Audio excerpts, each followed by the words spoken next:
Hello, my name is Marcus. I'm the compiler of a collection of therapy quotes entitled 1001 Windmills of the Mind, a collection of advanced self-help quotes taken from what's often called the psychodynamic or the psychoanalytic perspective, which long ago, as I understand it, was referred to by some as philosophical medicine or narrative medicine, helping one to be their own story doctor, helping one to know themselves, helping one to be their own existential detective, psychological detective, emotional detective.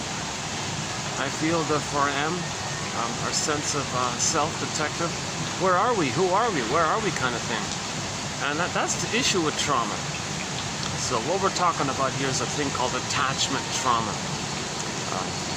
So the primary theory here is that babies need a secure attachment style. It's a basic need, basic primary. Maybe it's taken for granted, but the baby needs a secure, safe relationship with the mother, a positive maternal experience, her reverie, her attunement, her presence, her soothing, letting the child know that the baby's safe with her, he can trust her and turn to her, not be shamed by her, not be exploited by her, not be blamed or accused or, or not be dominated by her because she's neurotic in some way and she's got some unfinished business with her mother, and maybe she transfers that to the baby and blames the baby for the mother. Like that. Okay, these kinds of things are going to hurt the baby. That's called an attachment trauma. The baby needs a normal attachment called a secure attachment style. Okay. Now, most of the quotes we've been doing here in our collection, now 10,000 by the way, 10,000 quotes, 2,000 pages. Single space, 2,000 pages, 60 topics, 60 chapters or booklets, sort of in the general area of making the unconscious conscious. So that's the issue. When the child does experience attachment trauma, often known as relational trauma, interpersonal trauma, usually referred to as developmental trauma. For the child's development, he has a relationship with their mother for his development, so developmental trauma. He couldn't develop. If he's frozen with his mother, afraid of his mother, doesn't feel safe, he can't develop. That's called arrested development, stunted development, developmental arrest. The child's sort of fixated at this rejection level by the mother. And then what does he do? What does he do with his authentic core, his true self that's coming up? What does he do with what he's been given? And he's being so pained by it. And, so emergency, what the child does is he sends his authentic self deep down, called repression, repressed into the non-reporting brain, and the memory of him is lost. So this would be in myths and fairy tales when the baby's exiled and orphaned in some other place. So that's us, right? Another way of describing it is that we put our authentic self, the word of the year for 2023 by the Merriam-Webster Company, authentic. So we had this authentic self, it's kind of emerging. Didn't fully reach our psychological birth at the age of 3. It was emerging, but there was like a core, the seeds of our authentic self that was developing for 9 months in the uterus. So it's kind of, it didn't finish yet. The psychological birth doesn't magically just appear with the biological birth. So that the child's emerging authentic self has to continue on this developmental path between birth and 3. So that's a key theory here. So if the child is traumatized by his mother and he's terrified of her and he can't feel safe with her, what does he do with his self, like his core self? So either it's the exiled image or the repression image where the earth opens up and the core, core in the Greek myth, core, meaning the authentic core, our authentic core, got pulled down into the non-reporting brain, into the underworld. So that's just the metaphor that the unconscious is, deep down in the brainstem. It's kind of pressed down like that, right? The memories are kind of imprinted or recorded, in the brainstem, amygdala area. That's what they mean. And we're not aware of that. Like our consciousness, our cortex is not aware of what's going on in there. Ironic, right? Our advanced, Janov says, ironic, isn't it? Our advanced cortex doesn't know what's going on in the earlier times. So the baby presses the memory of who he is, and it's lost. So the image is lost in the forest. Okay, so these 10,000 quotes are an attempt to give us a lantern to see what's in the forest. So we want to get it back. We want to get back our true self, our real self. It's lost, it's exiled.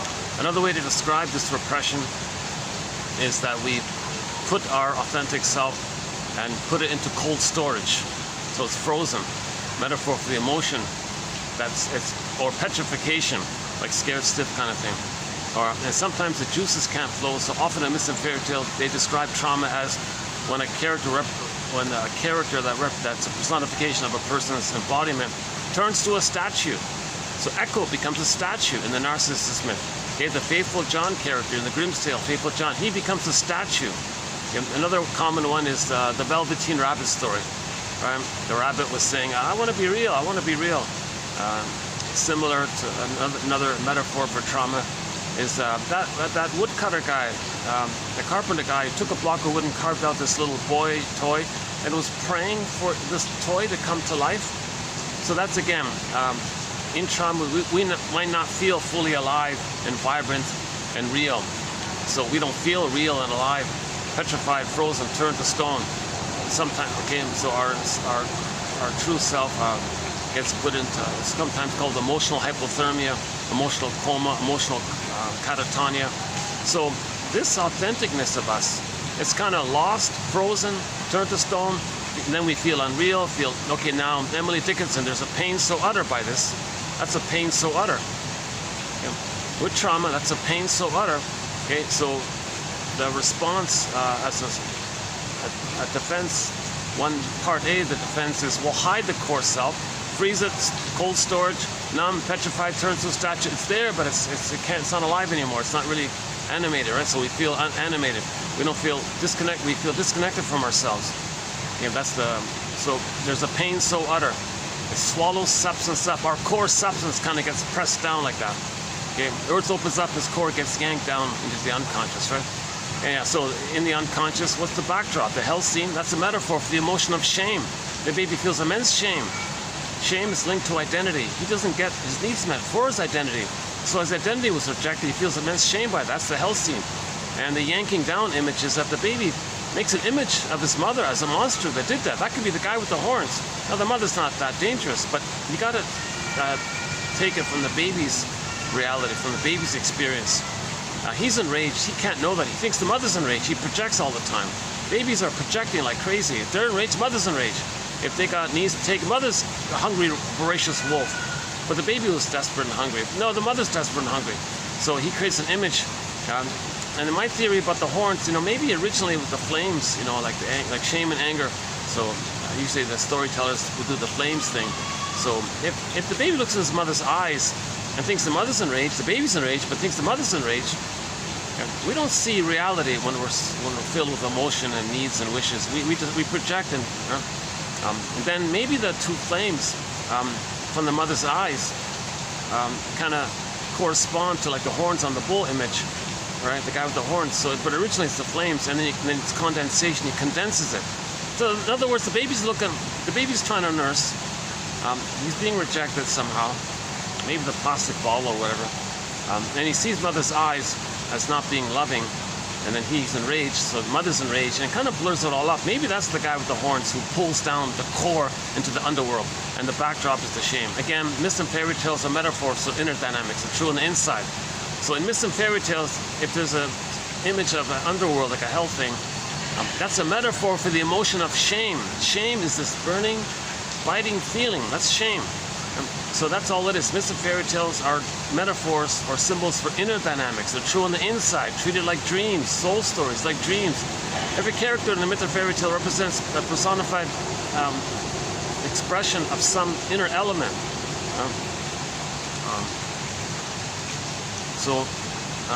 Okay, hang on. So, oops, my arm here. Oh, one sec.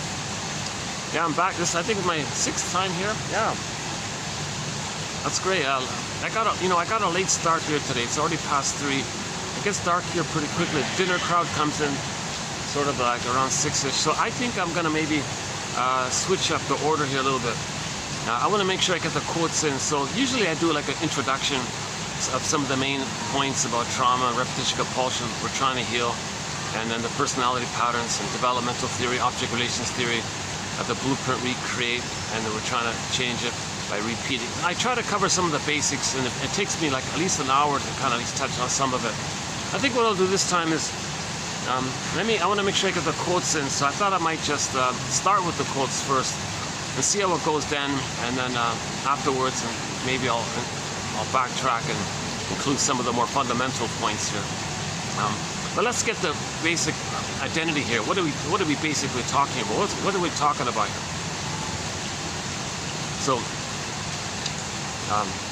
So two pairs so two phrases.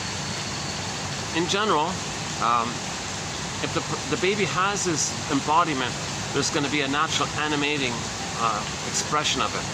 That's the feelings spring by the embodiment. I feel, therefore I am. If you have your amness, you can feel. That's a natural connection. I feel, therefore I am. So the child has this amness, and he's feeling. Okay? So in the uterus, assuming he's in a welcoming womb, mother's not smoking or drinking, and he's all stressed out, and he freezes up in the womb. Okay, assuming he's in a welcoming, a normal uterus life, is paradise, it's happy, oceanic bliss, blissful oneness with everything. He's in paradise, Garden of Eden, Shambhala, Shangri-La, Nirvana, Avalon, all these paradisical. Baby's considered to be himself, true to him. He's got his feelings, he's radiant like the sun, shines, right? Golden ball. Feelings sometimes symbols the golden ball. Again, with trauma, another image for trauma is the golden ball goes down the well. Loss of the feelings because the embodiment goes down. So when Miss Core gets pulled down, okay, that's the sense of the embodiment, the authentic self part. What about the feelings part? Well, we can describe that. See, in dreams there's no time, so you can, in the unconscious, like have little fragments, they can all blur in. So another image is the golden ball goes down. That's for the feeling part. Or the golden ball's locked in again. Or if you want to keep it together, in the Iron John story, okay, the Iron John and the golden ball were locked in a cage. So Iron John's the embodiment, and the golden ball is the feelings, right? Another one is in the White Bear King Balaman story. The princess is on the field there and sees a polar bear rolling around on the snow kind of thing, playing with the golden reef. And she's very drawn to the golden reef part. Right? So she approaches the bear gently and says, "Hey bear, hey come on, that golden reef you have there, you don't need it, I want it, come on, hand it over." The polar bear explains, well, we're a package deal. So the polar bear is the embodiment, and then we feel. So then the story goes from there. It's a link like that. So I feel, therefore I am. I am, that's why I can feel, right? See, like in trauma, if you don't have that feelings, then you don't know pleasure, you can't more losses, trust, and the quote-unquote more human side of the wide range of feelings and appropriate feelings, needed feel like reparation and like warm, authentic spontaneity and play, like in a healthy way, not at somebody's expense and all that. Like the healthy feelings, that's all lost. That's the golden ball.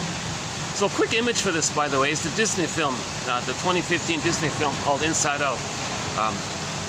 They show you these two broad categories of feelings. So joy and sadness got zooped away.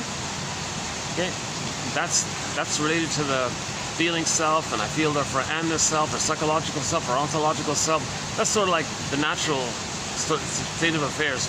And joy normally runs joy is the primary animating emotion, the baseline, regular, normal emotion.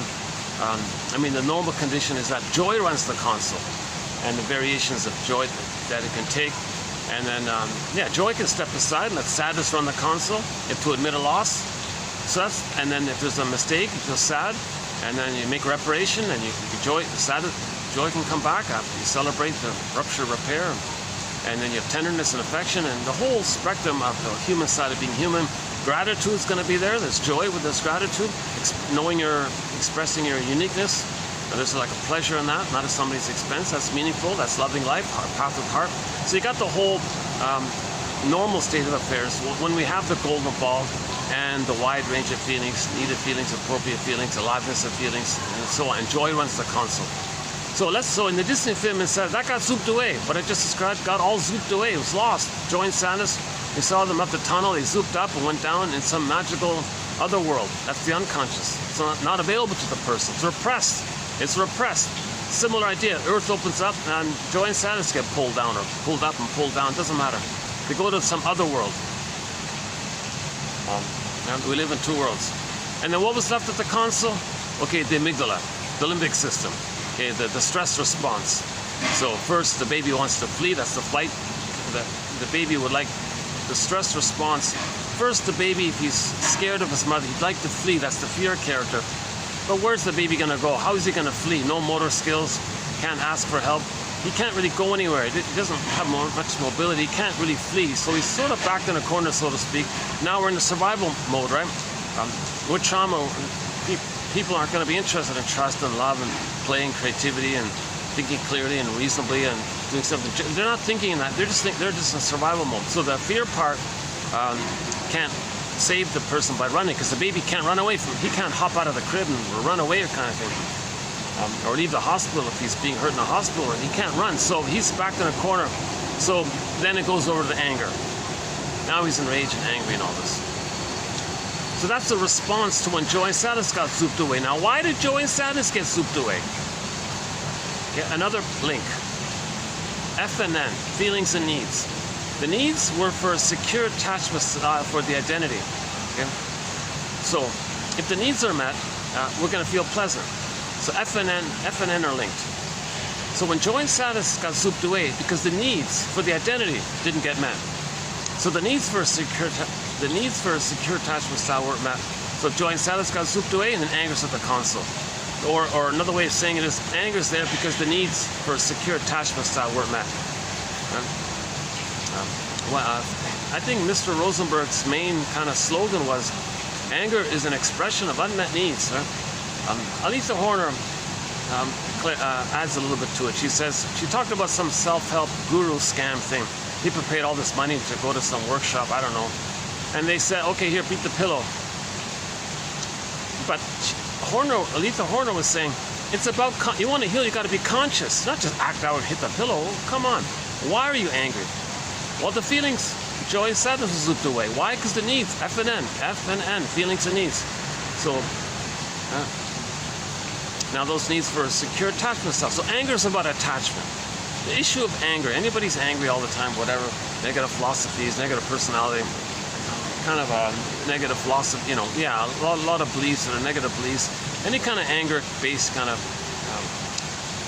way of living or something. That's a constant link to the insecure attachment, that the need for a secure attachment wasn't met. So anger is about attachment. If the baby gets a secure attachment, he feels pleasant.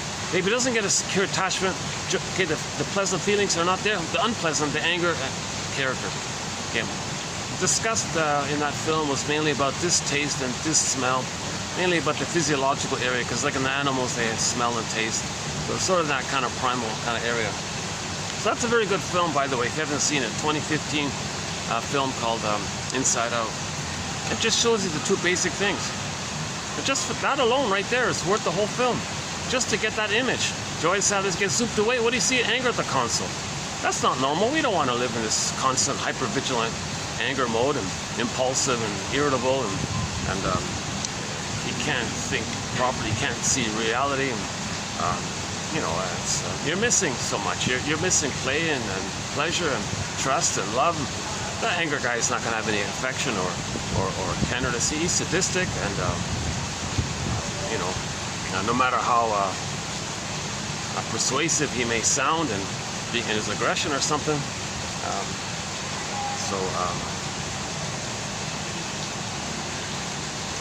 So anger is about lack of attachment, right? Okay, so back to the basic. So the child has an authentic self. He has the needs. It doesn't get met. He's going to be angry in all this. So while he's angry, what is he angry about? Well, the needs weren't met. The needs were for the identity. Now the identity, the core self. So like as just mentioned, it gets repressed. Okay, that's a pain so utter. So back to Emily Dickinson. There's a pain so utter. It swallows substance up and then one goes in a swoon. So the brain, Mr. Janoff here says, the brain creates like a flashing, he calls it an electrochemical flashing neon light in the system.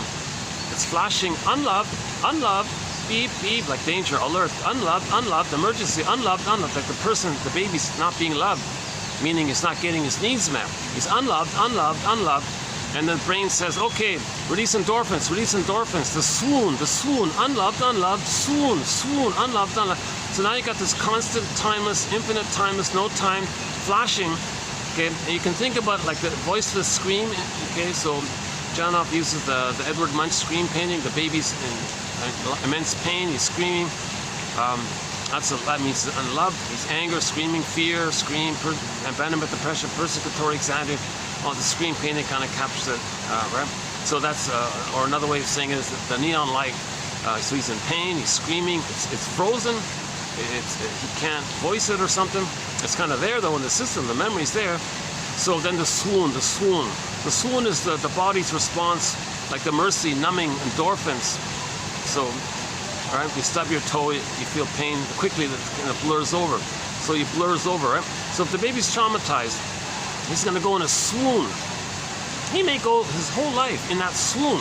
That's called sleepwalking through life. Going through the motions in life. Feeling that you're living the unlived life, the provisional life.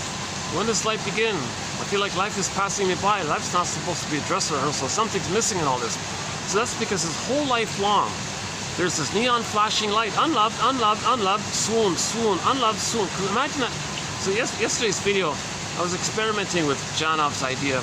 Maybe just as a self-help exercise, just like give yourself a little distance from it, but just try to capture that image of like a baby within crying and in pain, or that emergency, unloved, and then the umbrella of, and imagine like an umbrella, like the swoon of the spongy like endorphins and numbing the pain. That's the numbing of mercy. So you got this umbrella of numbing, but the pain, unloved, unloved. So you got the baby crying in pain, unloved, unloved, and the numbing. Imagine that, like hold it, like get the image of the two there, and just kind of step back a little bit, and just recognize maybe that's what's going on in him, within. That's the sort of inference I make that I'm kind of experimenting with Mr. Janoff's work. Okay, Mr. Janoff, yeah, this will be part 3. Today is going to be our 3rd video. We're currently doing a mini marathon on the work of Arthur Janoff. I just discovered him recently. So yeah, we'll be doing the 3rd video here. I think there'll be maybe 4 or 5, and I'll take a break, maybe come back to it later. It's emotionally triggering material. It's challenging material, actually. He talks a lot about birth trauma, prenatal trauma, and the prototype of trauma and the prototype response, and it's all stamped in. And then if something stresses you, you may revert to that old template, blueprint, emotional learning, and that's dysfunctional, that's neurotic, because the present isn't the past, but something in the present reminds you of the past. You're going to re-experience the past because you're tricked, because it's like alive like that. That's the curse of trauma. The baby is traumatized, and he's got to suffer his whole life basically. Why can't we just is there something we can do to kind of heal this kind of thing? So we don't really know. That's the big mystery of how to heal trauma. And that flashing, neon light, it's like a snowballing effect, and it demands more on the brain to send more endorphins. Now you're binge eating, now you're eating cookies, now you're eating ice cream to kind of trick your brain to send you some soothing, to trick your brain that you're safe with the sugar, salt, and fat. Oh, you're safe, so you get some serotonin by the safety of that, and then now you might become kind of a little dependent on or something. And then you can keep yourself distracted. You can search for symbols of mother's love. There's always hope, and the symbols of mother's love. Janoff says you can create a belief that always gives you a symbol of one day getting mother's love. He calls that religion, basically.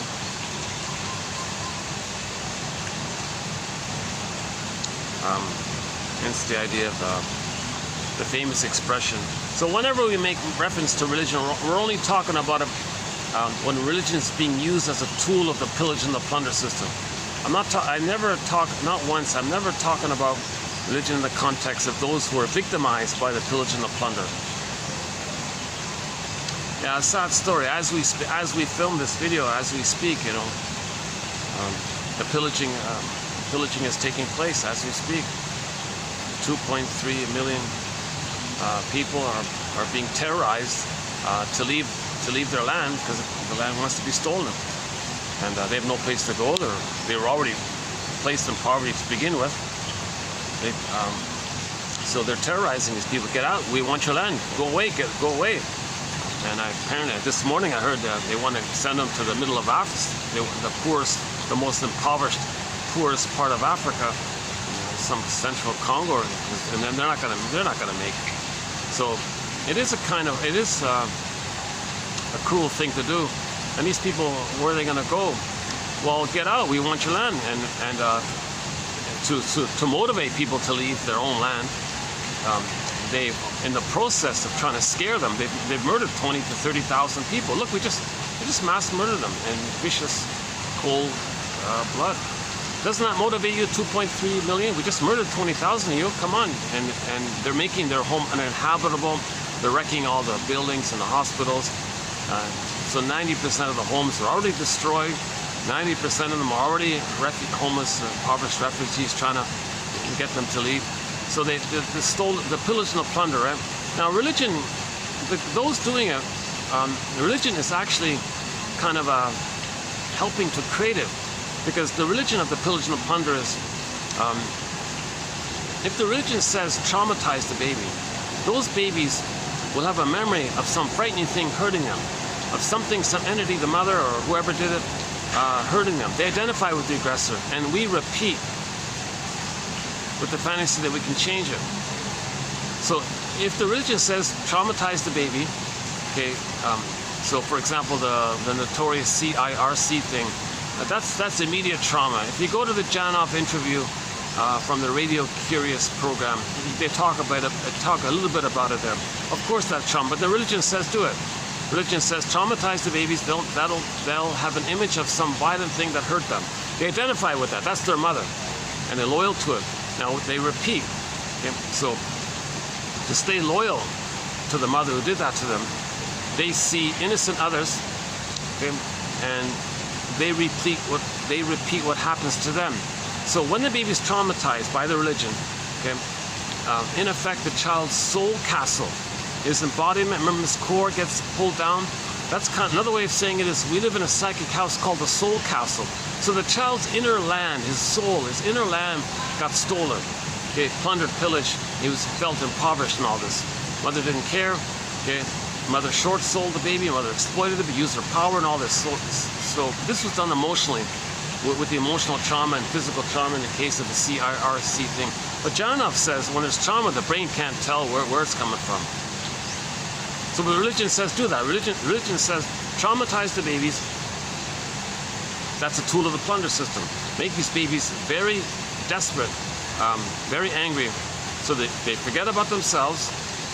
Their inner emotional land was stolen. Okay? Their inner emotional land was stolen. They identify with the mother who did that. Okay? So in the present, we look for symbols of that actual experience. So if there's land around them, well, they'll want to steal it, okay, because mother stole their land.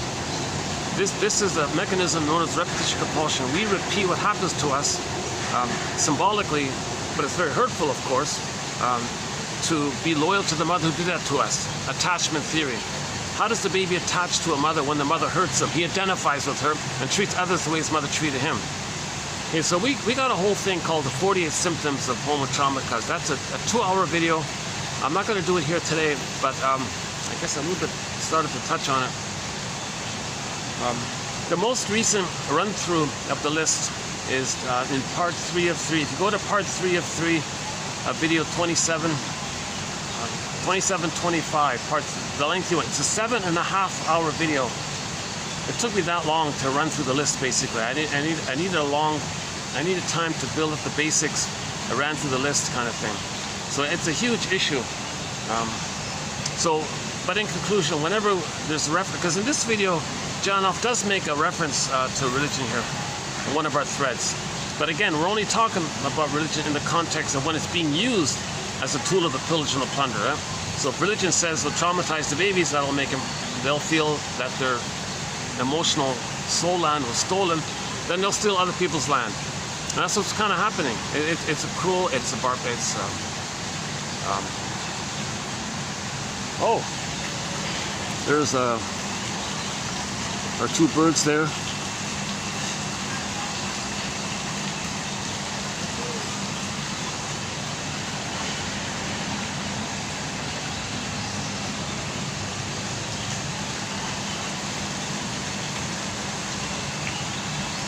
Oh, here he is. Yeah. Okay, hang on a sec.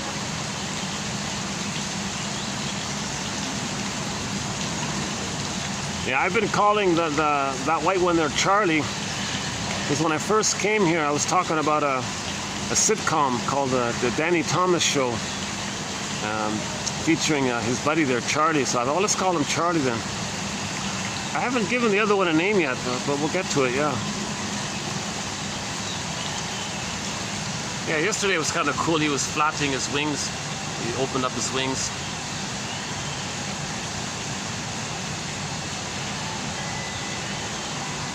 So this phenomena of homotraumacus, one of the symptoms of homotraumacus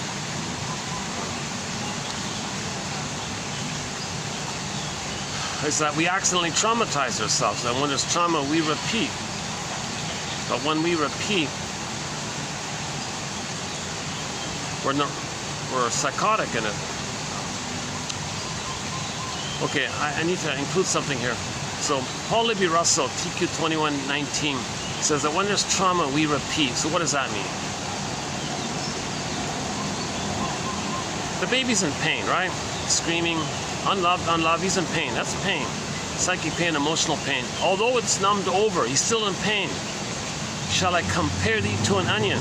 Somebody says, well, I'm sleepwalking through life. I feel numb. I don't feel pain. That's when you're hurting the most, Elvin Semrat says. If you're sleepwalking through life, you're just swimming in this endorphins.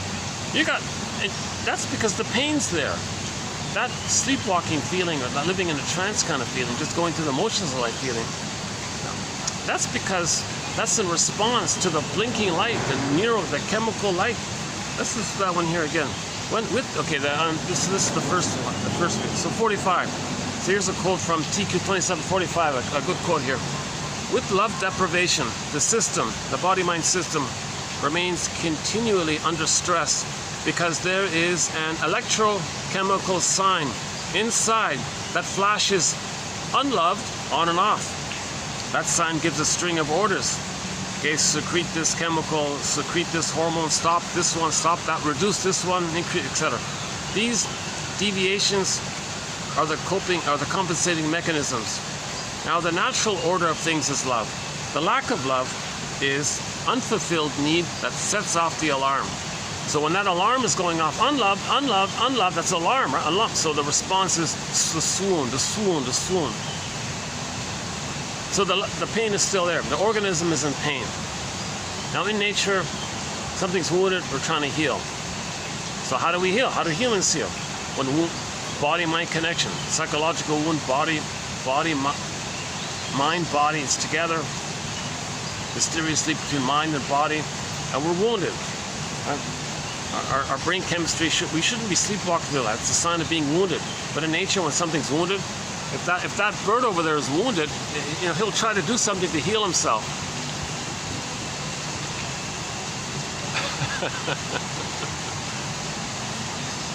Right? I think they say wounded animals hide somewhere to lick their wounds. We're always trying to heal something. If these plants are wounded, some sap might come out. Like in nature, so how do humans heal when we're wounded? So the theory is repetition compulsion. Baby doesn't understand time. He needs those needs. Mother, where's your love? He's trying to get mother's love. Now, it doesn't work because the present isn't the past, but the baby's traumatized. Babies don't know time. And he's traumatized in the part of the brain that doesn't know time. But the trauma clicks in, get the needs, but there's no time. But there is time, but the emotion doesn't get that.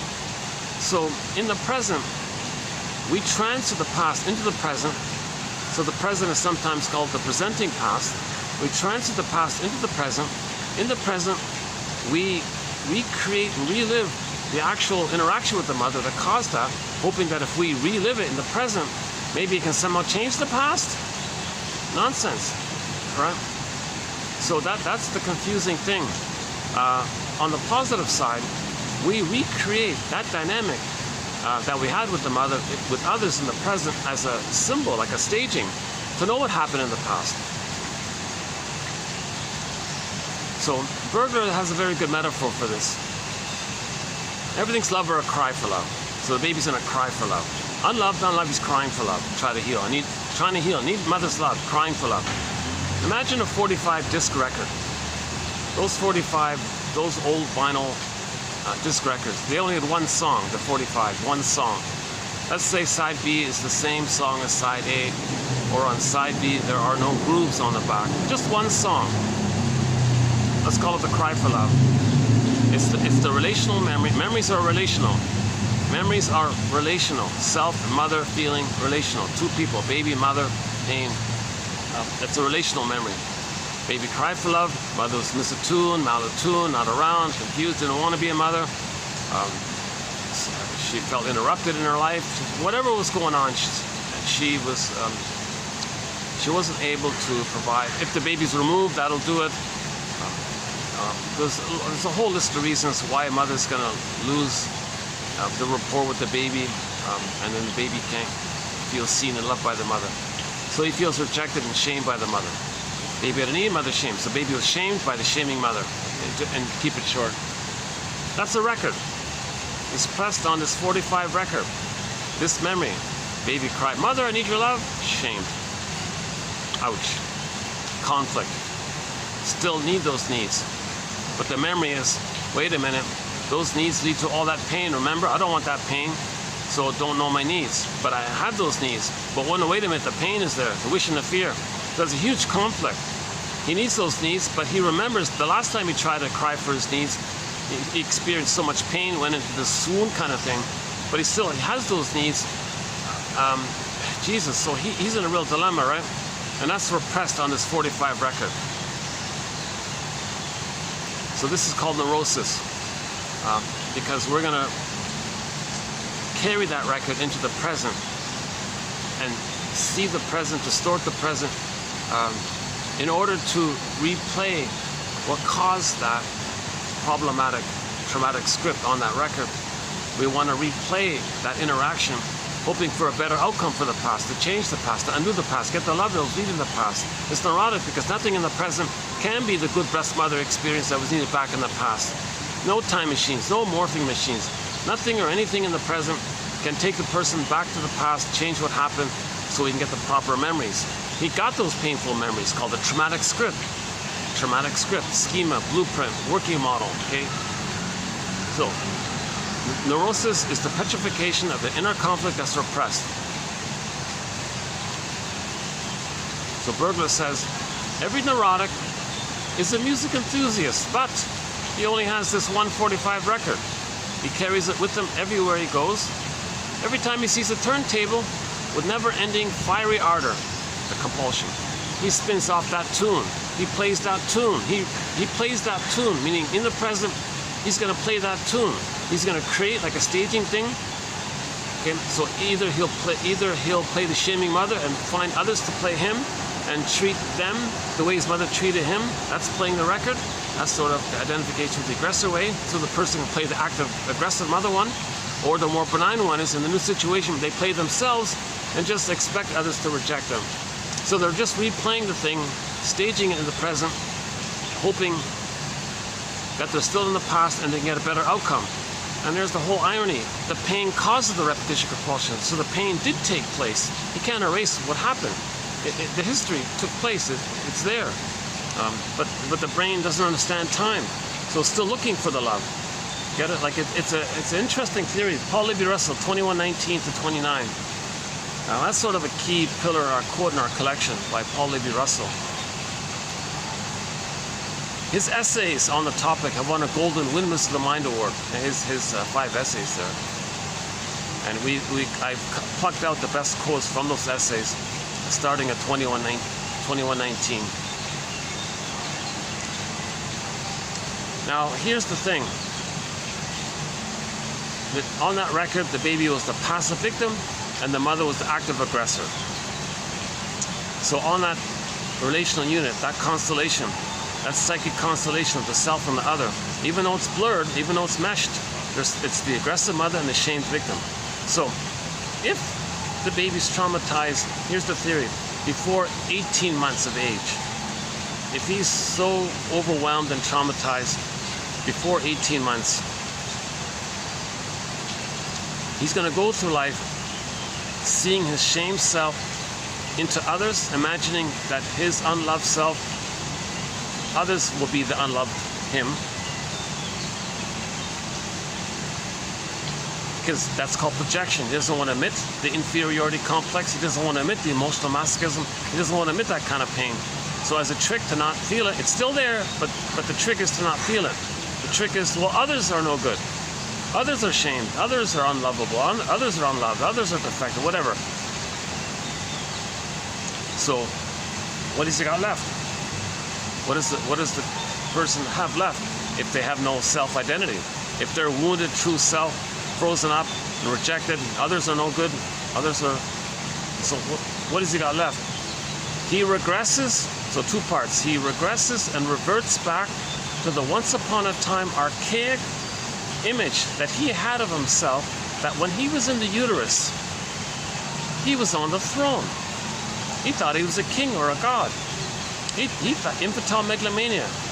He thought he was chosen and special with a big powerful mother.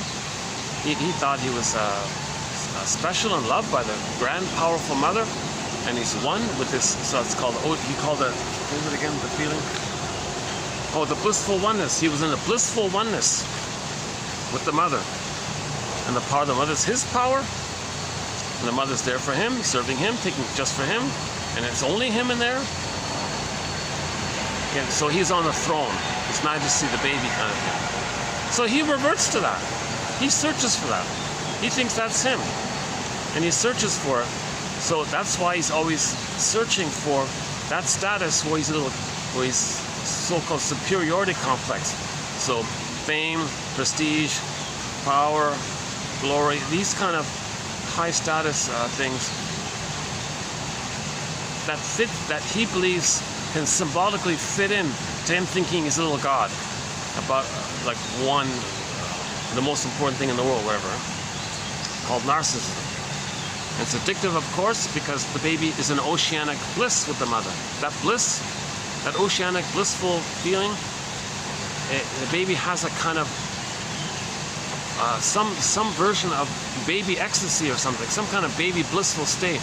Hence the phrase bliss. The baby has a kind of normal kind of bliss. He's not addicted, but he has he's a developmental place of bliss, one with everything. Oceanic feeling, oceanic oneness, unico mystica, one with this big mystery, one with this powerful, big powerful mother. He's one with it, and it's just there for him, or is it him? Is he the whole universe? Is he the center of the universe? So he feels pretty special, like so-called. Okay, once again, this obnoxious phrase with the chosen.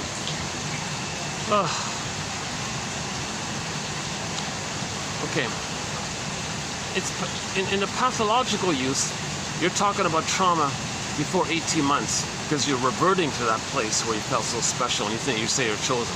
Okay, but in a normal, practical way, some mathematician said that the chances of you being here, he said, of any person being here, the chances of any person being here now are 1 in 400 trillion. So the Great Spirit makes everything, right? Nature, the power of all this powerful nature and all this makes everything. Now, if you're here, the odds of you being here are 1 in 400 trillion. So from that perspective, we're all chosen. From that healthy perspective, we're all chosen.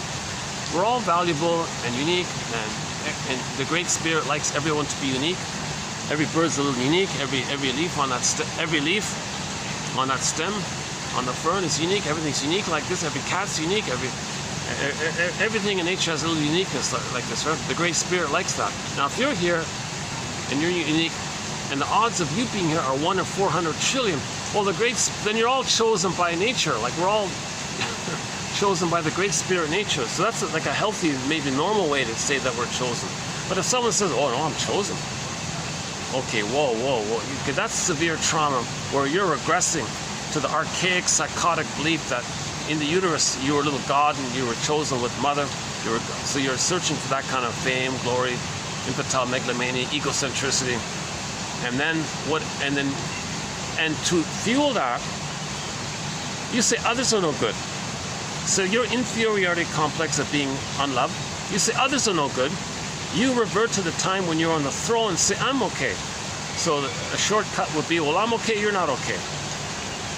But when he says you're not okay, he's talking about his own humanness, which he doesn't want to admit anymore. His emotional masochism or his inferiority complex, his shame self, unloved self. Okay. It's there, but the trick is, oh, others are there.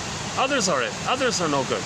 And he'll have a huge list of insult terms, put-down terms.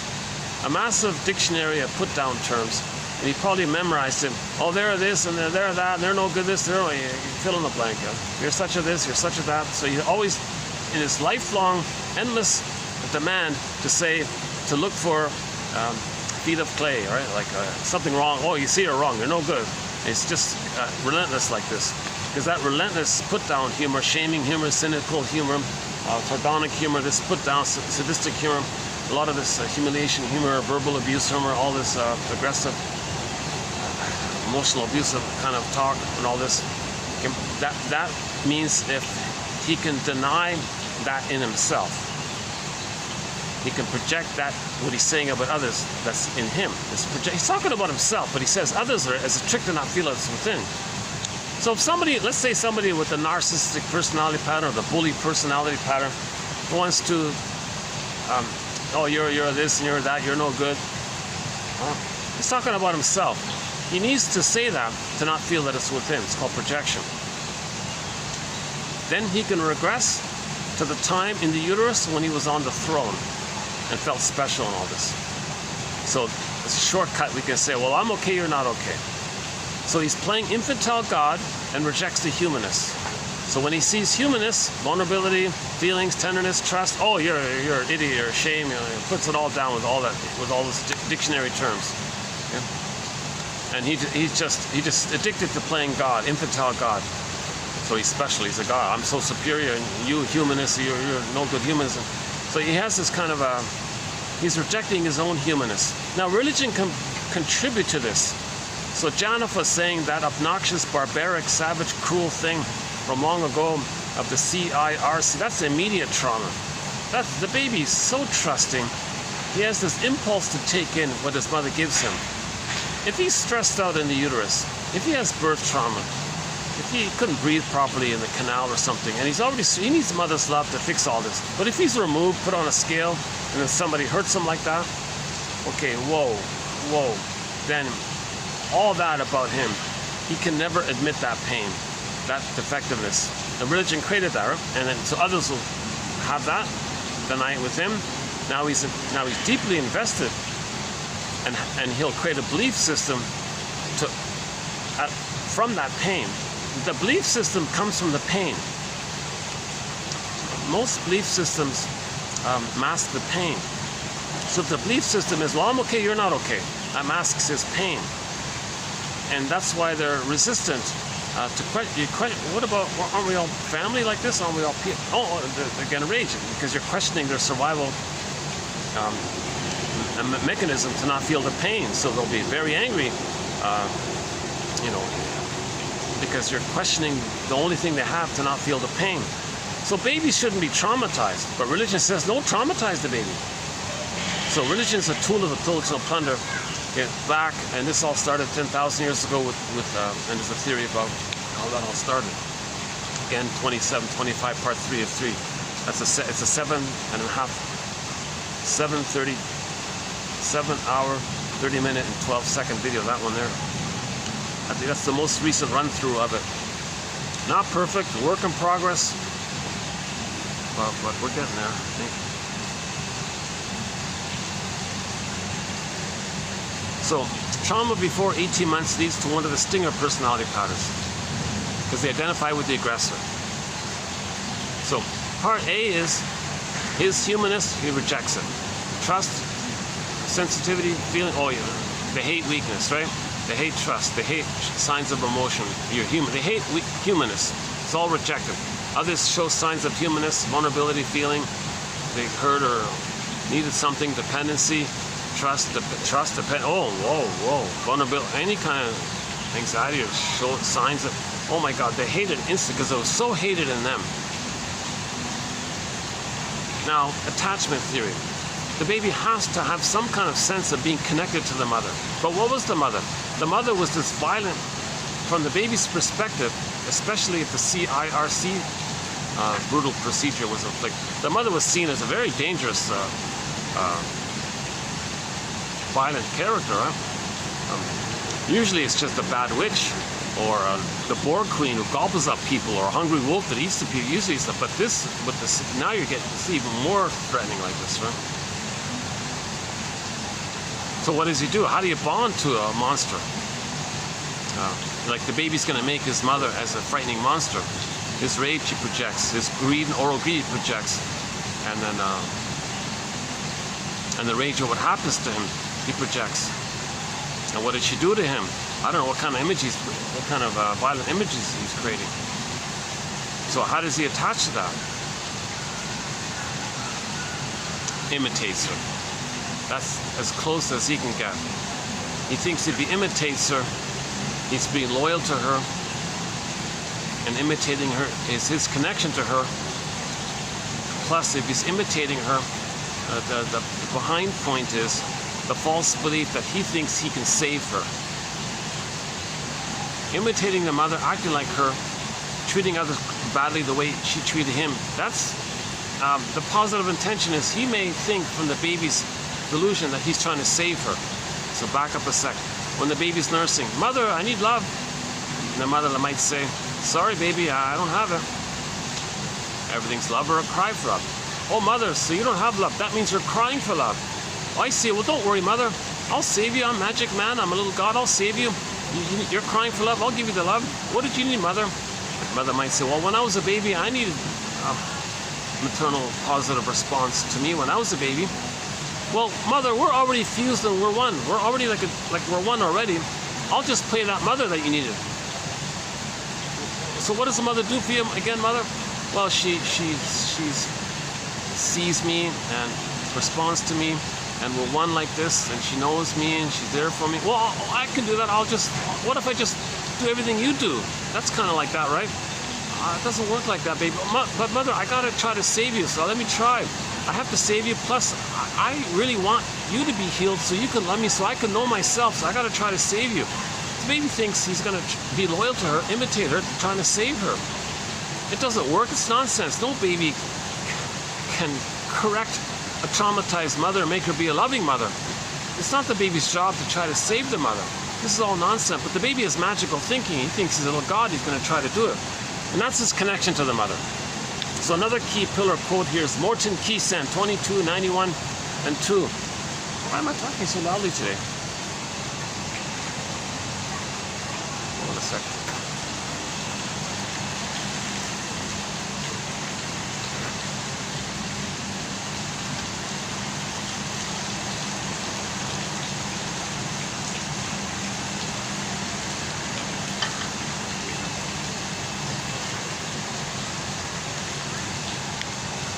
Yeah, I think a part of me is because of the time issue, yeah. I felt a little rushed today. I gotta bring a pillow for these things, huh? Thanks. Oh, maybe that's why I meant. Maybe that's what it is. These uncomfortable chairs here. Yeah, I just noticed something. Hold on a sec. Maybe I can use that. Maybe I can use that as a back. Oh.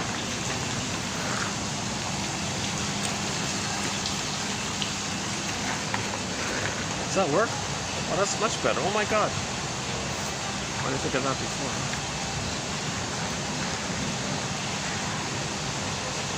Oh, that's a little better, yeah. Oh, jeez, yeah. Okay. For more on back pain, check out John E. Sarno, S-A-R-N-O, in our collection. We did a mini marathon on Sarno's work.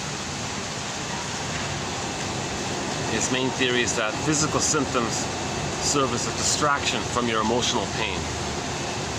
Like a straw man, it distracts you from the bigger issue. So we create physical symptoms, then we put our attention on the physical symptom to distract us from the emotional issue. Plus the physical symptom reveals the emotional issue, but it conceals it, but you don't make that link and just focus on the symptom and distracts you from the emotional issue, while at the same time the symptom is revealing your emotional issue. So water to ice, okay, frozen emotions, body symptom, but you don't, so it's there, but you don't notice that, so you just focus on the symptom and blame the symptom for everything. So back pain is, no, you're enraged. Back pain means you were enraged at your mother, and it might go into the back or shoulder or whatever.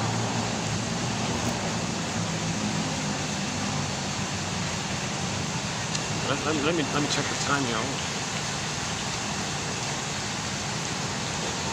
So maybe an hour and a bit, huh?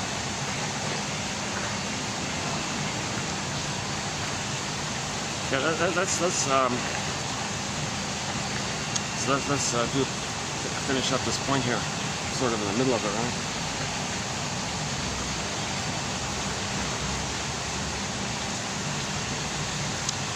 Okay.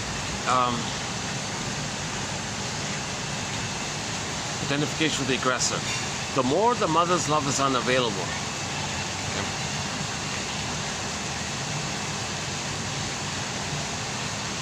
he needs mother's love to separate. He doesn't get his love.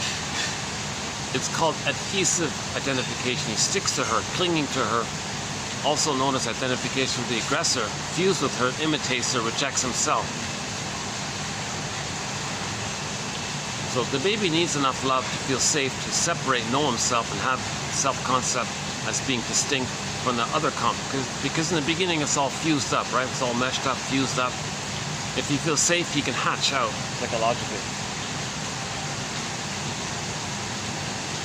Oh, I didn't even notice this, but there was a way on the other end. There was a little group there. They just stopped there. Oh, I didn't even notice them. Yeah, they got another section, like way at the back end, like a more formal. It's kind of ironic.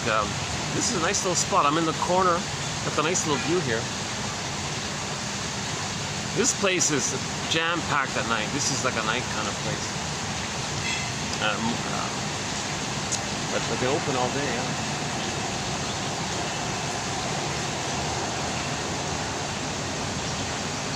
Or like events, like weddings and parties and things.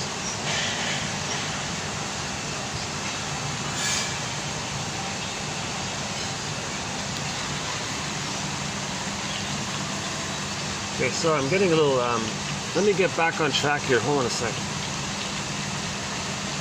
Identification with the aggressor. So one way to think about identification with the aggressor is Fairbairn's line. The more the mother's love is unavailable, the more the baby's like searching for it, clinging to it. Where are you, mother, kind of thing. Another way to conceive of it is skin-to-skin contact. When the baby's born, he needs skin-to-skin contact with the mother. That allows non-verbal, affective communication to transpire, and the dialogue between the baby body, mother body, baby body, skin to skin, the two skins touching. That's like a bridge for the emotions of the body to the body, and the baby feels seen in mother's presence, warmth and comfort by the mother's presence, proximity, and that kind of a continuity of mother's presence and safety and reverie, attunement. I'm there for you, baby. I'm safe, baby. I'm here for you. I hear you. I see you. I feel you. I soothe you. That kind of, for the first 4 to 5 months, that kind of communication. You need skin to skin for that. Don't put a towel or something. And plus, the breastfeeding, same thing. The nerves in the child line up with the nerves in the nipple to the breast of the mother. Then there can be like signals can go across, so mother knows what's going on with the baby. She can meet the baby. So there's a tuned is rhythmic, smooth, back and forth, the skin to skin, the body, okay, the breastfeeding part, and the eye contact. Mother's loving gaze. Child sees himself and believes himself the way he sees his mother sees him, all meshed like that, fused like that. Mother looks at him with loving eyes, he can love himself kind of thing. He treats himself the way his mother treated him because the fusion and the wiring is getting laid down by the interaction. So let's say there's a problem on all this. Let's do the skin-to-skin one. If it's blocked, then that communication doesn't take place. So he's in a desperate panic. So the fusion can't separate. He's still fused. This is called adhesive identification, or identification with the aggressor. Because he didn't get that experience of feeling safe to separate. He never separated, put it that way.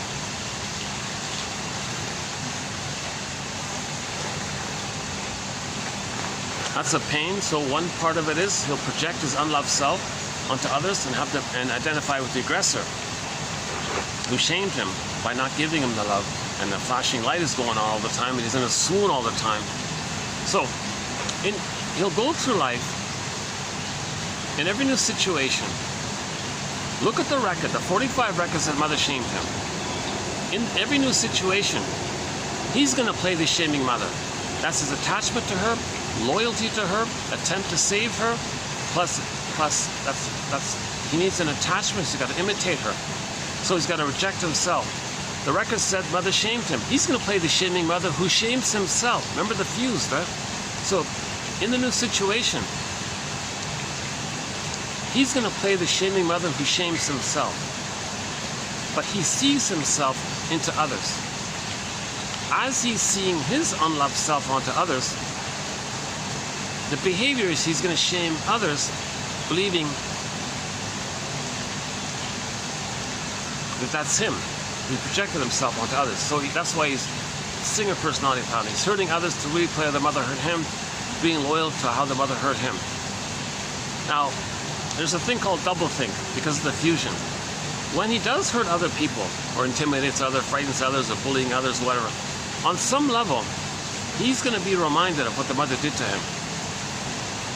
Hocus pocus, Alice in Wonderland, Never Neverland, double focus, auto-hypnosis. When he shames the people in the present to imitate the mother, how the mother hurt him, on some level he's reminded of that pain as a defense against that pain. Remember the fusion, self and other are fused? He can flip it around easily. He can flip up is down, down is left, left is right. No, remember in Alice in Wonderland there's no logic, there's no proper logic. Left can be right, right can be left, up is down, down is up. It can flip around because the fusion. And this flipping is to deal with the pain. So when he hurts others to replay how the mother had hurt him, he's going to feel a little bit, on some level, the memory of mother hurting him. How does he deal with that pain? He'll say, the one he just hurt, okay, who was him, hocus pocus, auto-hypnosis, double focus, flip it, the one he just hurt in the present is the mother who hurt him back in the nursery.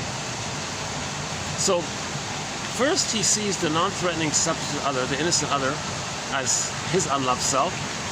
Instantly he sees that victim as the aggressor who hurt him back because there's no time. Now he feels justified to see, oh, now he can be himself and project the monster mother onto the victim he just hurt. Look how dangerous they are. So now he can be like pseudo-aggressive, thinking he's fighting with the monster image in his mind that he flew onto there.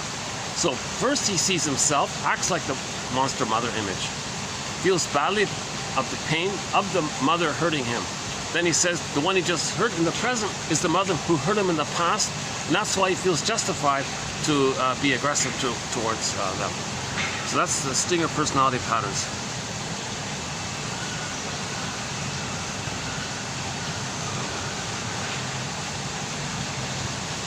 Trauma post, so we talk more about, so we have a whole body of material about the various stinger personality patterns.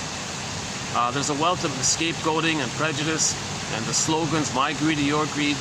They have what's called perverse thinking, psychotic thinking. They're called secret psychotics. they think if they're not greedy, if they don't do this, then their mother's going to eat them. That's why they have this deep belief that if they're not greedy and envious and hurt others, their mother's going to eat them. They believe their mother's going to gobble, so the witch won't eat me. And Hansel and the Gretel, the witch wants to eat the people, and the boar queen gobbles men up. The Cyclops and the Odyssey, the Cyclops eats the people, the Laestagonians eats it. In myths and fairy tales, these monsters that gobble up they believe that's what's going to happen. If they don't act like those aggressive ones, they're going to be eaten. Eat or be eaten. That's one of the slogans of the pillage system. So, as we're speaking, the land is being stolen. So they're terrorizing 2.3 innocent people, and they're saying, leave, we want your land. Go to some impoverished place, and we don't care. They're being treated like how indigenous. So remember, there were 70 million indigenous people on Turtle Island. You know, so it's the same kind of savage cruelty. We're homo traumatica. There's a lot of brain damage going on. Janoff says with emotional trauma, the brain gets damaged. There's a lesion in the brain that makes a person unfeeling and indifferent and cold. It's very reptilian. Like now you're in the limbic system, and the brainstem is a so-called reptile mind. You don't have feelings for others. If you lose your feelings, you can't feel for others. If you're numb to others. So that's where homo traumicus. That's what's going on. Huh? And very sad to see all these. Of course, they hide it and cover it and want to make themselves look good in the process using what's a thing called translogic propaganda, translogic. So the baby's stunned and confused, believes the mother. In propaganda, confuse people, and they want to please you. Just the way you please the mother, the way the baby wants to please the mother and save the mother, he believes what she says. In propaganda or salesman or confuse you, say this is right, oh, this is right. You want to please the hypnotizer, you want to please the salesman, you want to please the PR. Just the prototype, the baby wants to please the mother. So this is being evoked as part of the deeper motive to be loyal to the mother, to steal land because mother stole their emotional land. So the basic overall backdrop of all this is the interpersonal with the mother. Baby and the mother has an interpersonal relationship. It becomes intrapsychic, a model, working model, blueprint, schema, script, imprints, like these set kind of things. The memories are relational, self and other feeling, relational units, psychic constellations. These are imprints. So based on that interaction, this intrapsychic then reveals itself, shows itself, lets us know what it is by our relating with others later on throughout life, inside out. And the outside is as above, so below. Now, if there's a problem with intrapsychic, then what we're doing in the present is recreating and recreating what caused that problem with the magical fantasy we're going to change and get a proper outcome. It's nonsense. Nothing in the present can change what happened in the past. Even if you get $1 billion, it's not going to give you the breastfeeding experience that was needed back in the nursery. It doesn't work. So this is called object relations theory, psychoanalysis, psychodynamic perspective, know yourself, past, present links, how the present is like a reflection of what happened in the past, how what we're doing in the present is some kind of inference to know what happened in the past. Okay, so sometimes the brain, the unconscious, is called the inferring mind. Getting us to do things, it's like we want to see the inference. It's trying to communicate to us. It's kind of like the denied self, the repressed self, the second self, the secret self, the shadow soul, the double self, the one who walks with me, who's not like me, who is me. Someone's living my life. I know nothing about him. In literature, it's the motif of the double, okay, and we can create all these, all the energy that's repressed is the id. It's like a force, unconscious motivation. It's trying to make us conscious. It's as if the unconscious self is saying to the conscious self, iceberg metaphor. The tip is the conscious, and all that underneath is unconscious. So it's got more force there, and that force is trying to make us conscious. A ballpark of metaphor in that area. Hey, conscious you, who are you? I'm Poseidon. Energy of the Odyssey was Poseidon. The unconscious was called Poseidon in the Odyssey. In the film version, starring Amanda Sante. I'm your unconscious. I'm your id. Wow, what's that? I don't know you. What's the problem? You deny me. You ignore me. I don't like this. I'm communicating to you. What do you mean? Well, I'm treating you like a little puppet. I'm getting you to do things, and I want you to observe this to know that I have amnesic memory. I have these memories. It's painful. I need your cooperation here. I need you to be conscious of what I know, and we need a bridge here.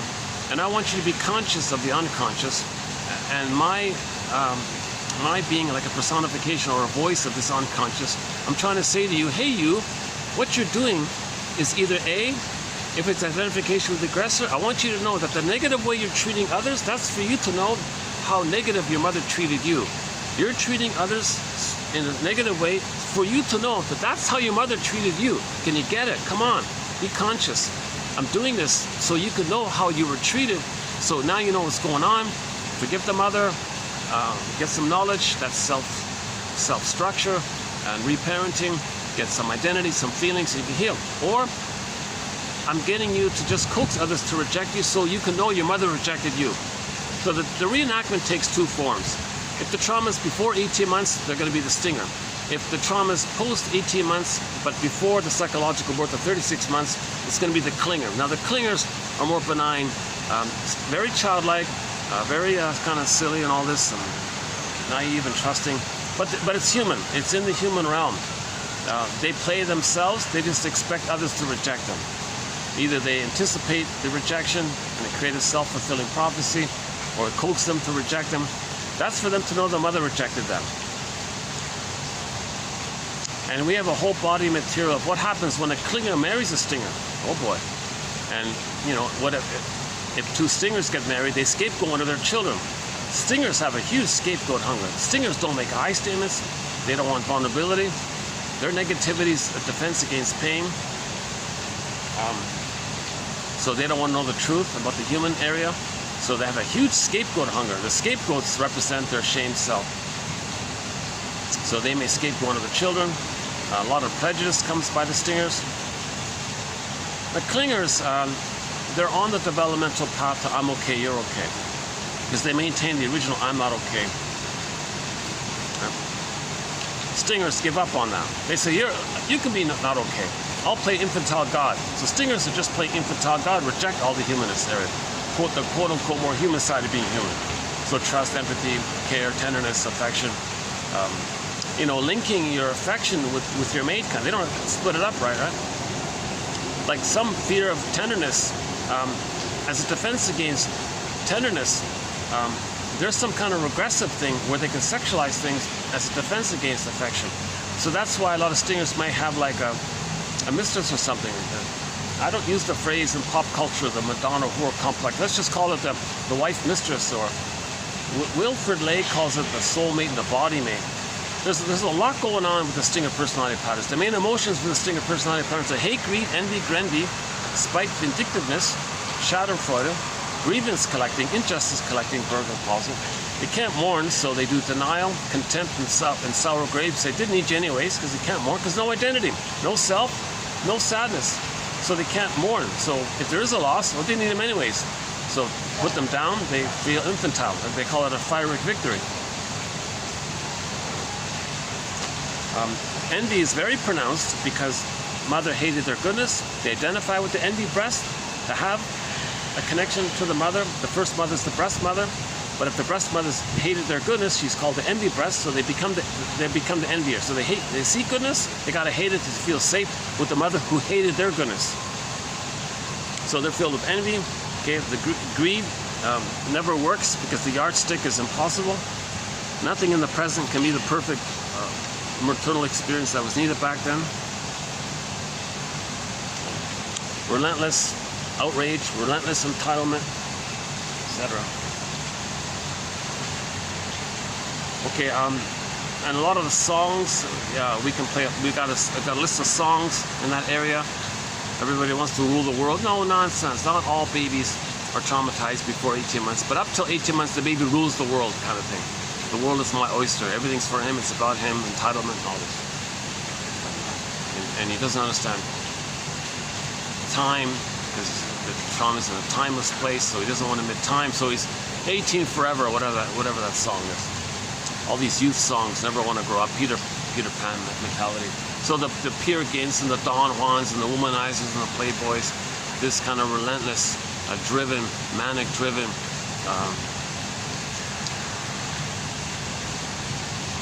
search for glory, something perfect. It's rejection, disappointed, repetition, compulsion, try again. Okay, but they're active. So the aggressiveness is a mask over the masochism. Baby's attachment to the mother is the pleasure, but it's pain. It's called emotional masochism. If they reject others, like the playboys are always rejecting others, they think they're active, not the passive victim. But they are the passive victim. They just don't want to feel it, so they act like the mother to not feel how the mother treated them. So the superiority complex and the emotional sadism and all, that's just a trick mask. That's just a trick thing of the mind to not feel really what happened to them. And of course they want to be bombastic and aggressive, to frighten others and use all sorts of tactics and maneuvers to not let people and themselves know that they were hurt. Because if they were to know that they were hurt, well, it's too much pain. So they'd be very enraged by this. So they don't like, so stingers don't like feedback, they don't like therapy, they don't like reading psychology or whatever. Or if they do it, they'll use it in a cynical way or a sarcastic way. Or it's a defense against feeling, maybe. Okay, I'm tempted to kind of go down that current path because that's what I usually do in most videos. I go into some detail about the stinger personality patterns, the various narcissistic patterns, right? The star one, the cookie cutter star one that we know, the voyeur one, the turtle one, the clinging vine one, then you got the bully pattern one, then you got the Iago one, a very disturbed one. Iago, oh boy. They just want to see things destroyed, so they find those of the bully pattern to function as proxies for them. So the Iagos, they don't want to see any kind of goodness. So short sellers will say this, that plundering the planet, his mother plundered them. Mother didn't accept their goodness, so they can't accept goodness in general. That's their safety with the mother. They're being the active, not the passive. But they were passive, they are passive, but to not feel the pain of being passive, they got to act like the mother onto others. So that's why we're homotraumicus. All this harm that's being done, 20,000, 30,000, somebody said, we're just mass murdered, basically, to scare off the rest of them to go into some place far away where they're not going to make it into the poorest part of Central Africa. They're not going to, how are they going to make it there? They don't care. It's because the mother didn't care. Trauma that early on, they don't reach the place of care. To reach the place of care and empathy, the mother has to not be soul blind. If the mother's soul blind, they'll be soul blind to themselves and soul blind to others, meaning lack of empathy. Don't recognize the humanness of others. Mother didn't recognize the baby's humanness, so they don't care about the humanness of others. And they're doing this manically. And to make things more complicated, they're just contractors for the Iagos that are behind them. So we've got a real mess with all this trauma going on. So we've got to understand this issue of trauma. Enter our current marathon of quotes by Arthur Janoff. He approaches the issue of trauma in a way more difficult area that not many people venture into. He talks about prenatal trauma and birth trauma. Oh boy. I think the first video we did, 45, presented the core of it. That was tough. I was very anxious discussing it. But the quotes-wise, that stuff was good. Yeah, the first 2 pages. Yesterday's video, 46, was sort of a little bit on the lighter. It was a lighter load. Let's see how today's load goes. Yeah, I think today's load is sort of meeting in the middle there. But back to 45, TQ2745. So just a footnote here. Yeah, I heard of Arthur Janoff, but I kind of brushed it off because I don't believe in this spiritual bypassing. I agree with the general perspective that you need consciousness, then feelings will come up. If you have knowledge, you feel safe. You know, you're healing because you're self-reparenting. You're understanding yourself. Forgiving the parents. What happened to them? So that's like a That's a loving thing to do, to try to understand. Understanding is loving, forgiving, you know. And so then you may get some feelings because you're getting an identity by the self-reparenting. Then feelings can come up. The Firebird can come up. Psychoanalysis looks for an egg in a basket that's missing. So first get the consciousness, the nest of the knowledge, then there may be an egg. And in the egg's the Firebird. You ride the Firebird, that's the emotional knowing. So that's the general perspective. First get some ideas and theories, and maybe it leads to emotional knowing. So first get the cognitive knowing, just leave it alone, and naturally it may lead to emotional knowing if it's true, and you're safe and you're ready, emotional knowing. Now Mr. Janov there, he says, forget about cognitive knowing. It doesn't work, he said. You can bypass all that, do some kind of visualization or breathing. I'm not even familiar with what the technique is. It's called the primal therapy technique. Some kind of rhythmic breathing and visualization. Stay with your feelings. You lie on the floor, you got a helper there, and see if you can scream that frozen scream. Links you to your identity, and you might feel back into yourself. I don't buy that, although it's very appealing, although there may be some success stories because people who do it may have a strong ego already, so they know what's going on. And maybe there are cases where it did help. I think a lot of actors are just involved in this. A lot of people are just going to shut down. It may actually harm people. So I have avoided this whole bypassing issue. It's called spiritual bypassing. So I never got interested in this kind of thing. But to my surprise, he has 17 books.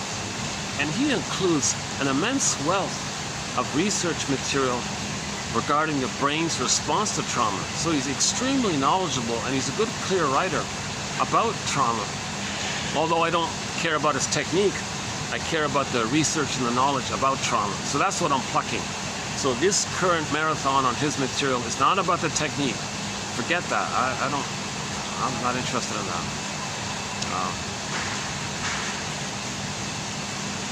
That's just a personal thing. I don't believe it works. I don't believe you can just mindlessly, magically do some visualization or breathing exercise, relive what you feel now, what you couldn't feel, just magically be fully back into yourself. Although he has these amazing testimonials, like, oh my God, people say their body temperature is cooler, their breathing is smoother, more rhythmic, there's a more timbre in their voice, it's more natural. They have all these amazing testimonials.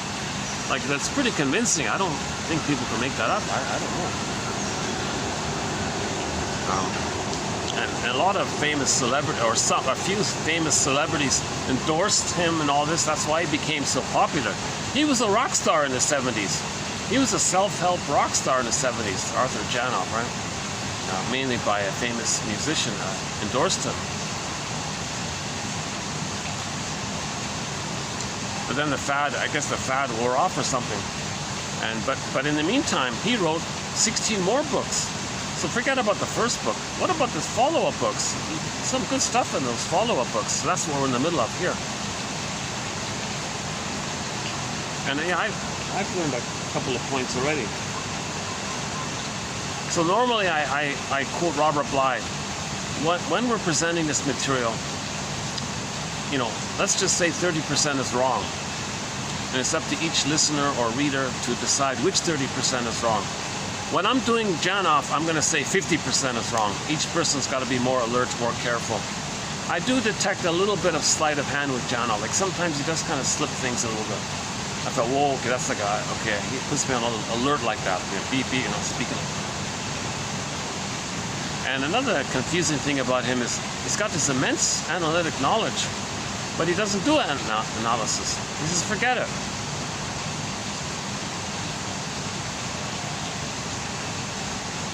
Maybe it's the nature of the 70s. There was this mania about self-help.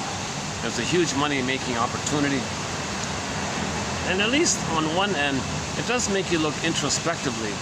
And it does, and what he's saying is immensely appealing, because it's like a curse. When the baby's traumatized in the uterus or at birth or shortly afterwards, he's like stuck in this curse kind of thing.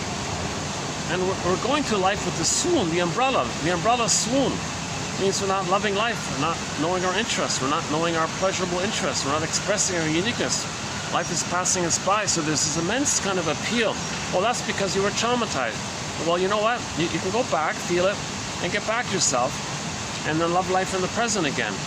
It's an appealing kind of proposition because nobody's offered any attempt to that.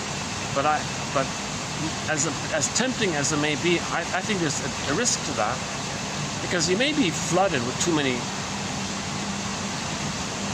You may not be prepared to feel that kind of screen painting, and you may have like a break, like a psychotic break. You may damage yourself. So that's why I'm not interested in that. At best, maybe you just shut down. Oh, I can't do this. Or the actors, or maybe it's just like a social club kind of thing, and they treated him like a, like a club kind of thing. Maybe it's just like a little clique club kind of thing. He's not really like a self-help guru or something, but maybe a little bit in that area to some degree. Plus, people are eager and hungry for knowledge, and maybe people are just learning in the process. But I don't know what the stats are, how many people truly healed their birth trauma by doing this primal technique exercise.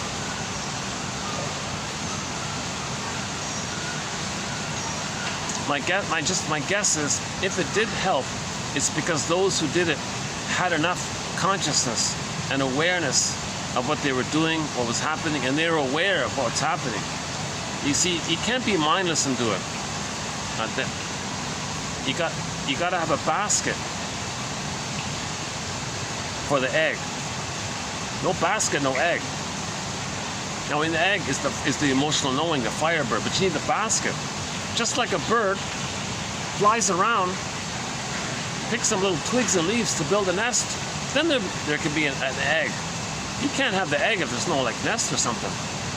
So I don't buy this idea of bypassing the nest and see if you can emotionally. Now, some people may already have a strong nest, and maybe they're ready for that. Now, those same people would have healed just through talk therapy, and by talking to somebody safely, they may have felt all that. Anyway, so it's just by chance they did it that way. They could have done it some other way. Just talking to somebody. So they were ready. They were at that place where they could really understand themselves and feel enough psychic structure, enough sense of self, enough understanding that they're ready to relive the pain in the canal, the pain of the birth procedure, and they know the swoon is coming in, and they want to re-experience and manage it and get through it and not be stuck.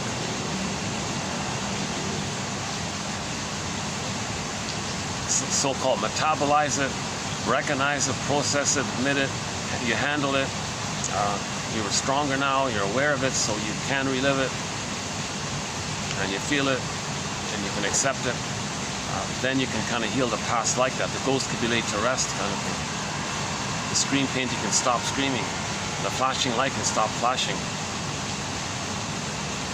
So it's immensely appealing, and flocks of people would fly to California to do the thing. There's a mini documentary on YouTube. I think a lot of that screaming, most of that screaming was just fake drama, or actors and things. Maybe they.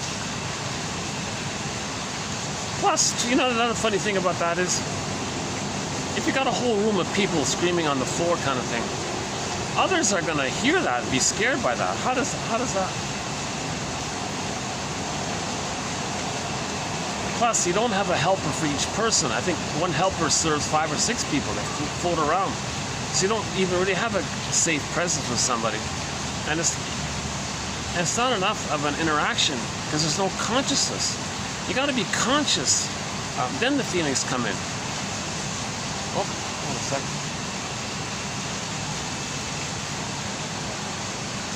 Oh, just some sort of. Hold on a second.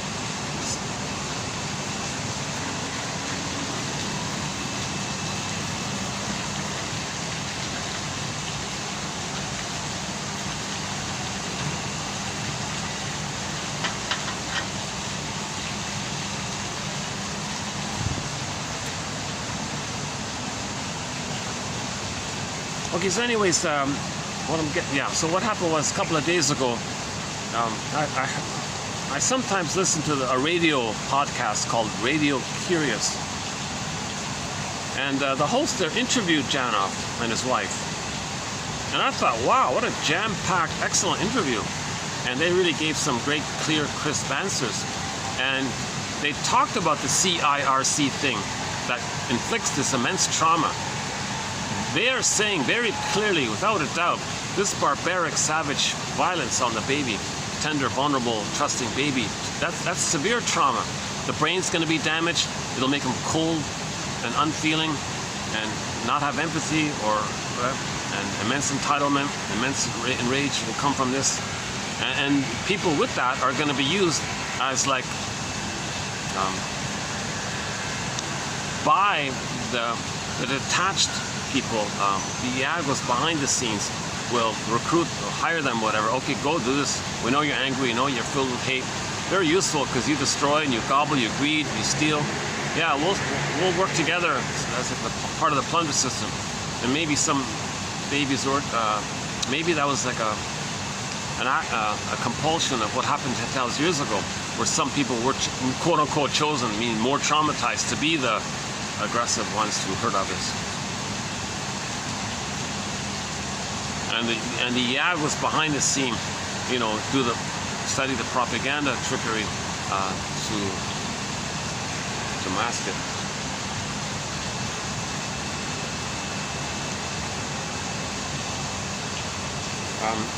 Okay, so let me read you two quotes that sort of summarize the whole thing here. Oh yeah, so if you look up Radio Curious Janov, Janov as in Victor, listen to that 20-minute interview. And from that part, that sparked my curiosity. I looked him up, I looked up his other books. Oh my God, there's a wealth of stuff here. So I'm glad that interview that came up. It's an older interview, 2006 or something. The guy passed away years ago, whatever. Yeah, sad story about his daughter. She was an actress in a Disney film and had a problem there. Maybe that's part of why he's studying all this. Maybe the daughter had prenatal trauma. I don't know. So here's the thing. The initial birth, so this is from 2745, the first one. The initial birth experience may be prototypic of how the child will respond to stress later on. The notion of prototypic trauma and prototypic defense. Another way of saying it is today's video, the first one. Whenever a pain is engraved in the nervous system, the response to that pain is also stamped in. Imprint, stamped in. The pain and response. Okay? Pain so utter, swallowed up in a swoon. Pain response. Pain defense. Defenses are mechanisms in the mind to help you not feel the pain. Pain response, right? The pain and the response are a unity, which becomes prototypic, so that under any later stress, I got somebody right beside me. The original response pattern is automatically triggered. Oh, they want to see they wanted to take a close-up of Charlie there.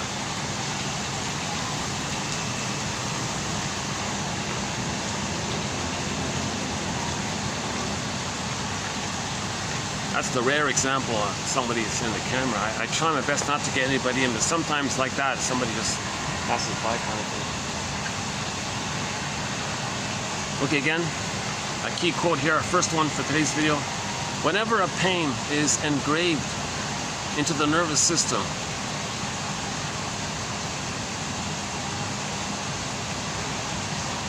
so there's a pain. The image is the screen painting, right? Or the neon light. Unloved, pain, alert, danger, not getting needs met, needs for identity. Where's my identity? Huge pain. The response to that pain is also stamped in. So the response is the swoon, the numbing endorphins to numb you. from the pain. It's the mercy numbing thing called endorphins. The pain and the response become a kind of unity. It's like an automatic, right? Pain, response, right? You feel lonely, eat some cookies. Cookies numb you, right? Cookies are like a over-the-counter tranquilizer, right? You feel lonely, oh, eat some cookies. The cookies, the sugar, salt, and fat tricks the mammalian part of the brain into thinking that because of the concentrated food, you're safe by the food. See, if you get serotonin by the safety, so that's so you're going to get serotonin in that case.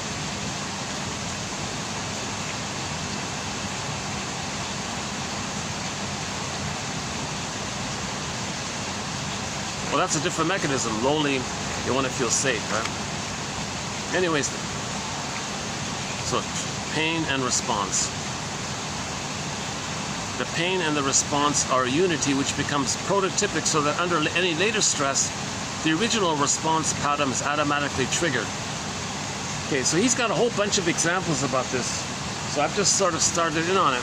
So back to 45, one example was the woman was in the canal and was overwhelmed, protracted delivery. Mother was nervous about having a baby, so she clenched up. The baby was stuck in the canal, couldn't get out. Baby was overwhelmed. That's a memory.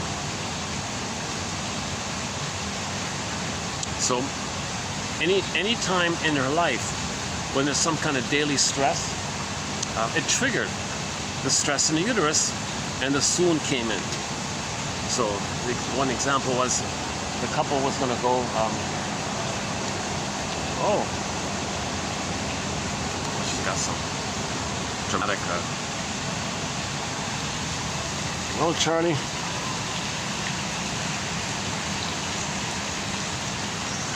Yeah, what a maternal symbol, eh? That really maybe is a good maternal symbol, right? The swan sitting around, present, stable, you know, maternal symbol.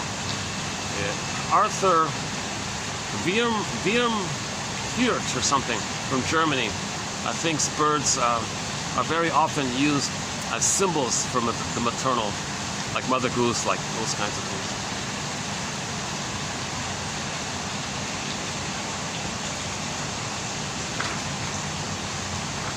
Yeah, so the husband said to the wife, "Hey, come on, you know, the bus is leaving soon. Can you pack your little things here?" And she felt, stress, expectation, pressure. She felt overwhelmed. The little pressure about catching the bus, which wasn't a big deal, but it was a little pressure. It triggered the uterus time, where she was overwhelmed with what's going on, the pressure, overwhelmed, too much is going on, this is happening, trying to get out, can't get out, this is too much here. So she said to the guy, I'm overwhelmed, but you go without me. So that's neurosis. You're transferring the prototypic pain and response and using that in the present. Something in the present might be minor, but it triggers the major in the past, and you're feeling the past in the present, and you're reacting to the present as if you're back in the past. The husband's not going to say, "Dear darling, you're not in the canal here, you're not in the birth canal here." But she's acting emotionally as if she's feeling it all. So she said, "It's too much, I can't do it." Another one was, a variation of it was the baby was stuck in the canal. So he said he had a client who always felt stuck in their life. I'm stuck. I feel stuck all the time. Whatever they want to do, they feel stuck. So maybe that's like living life. They always feel stuck because in the canal they were stuck.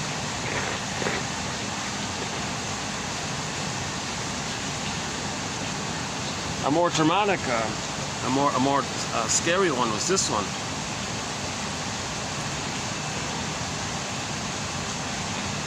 Okay, so back to 45, the third one here about the asthma one.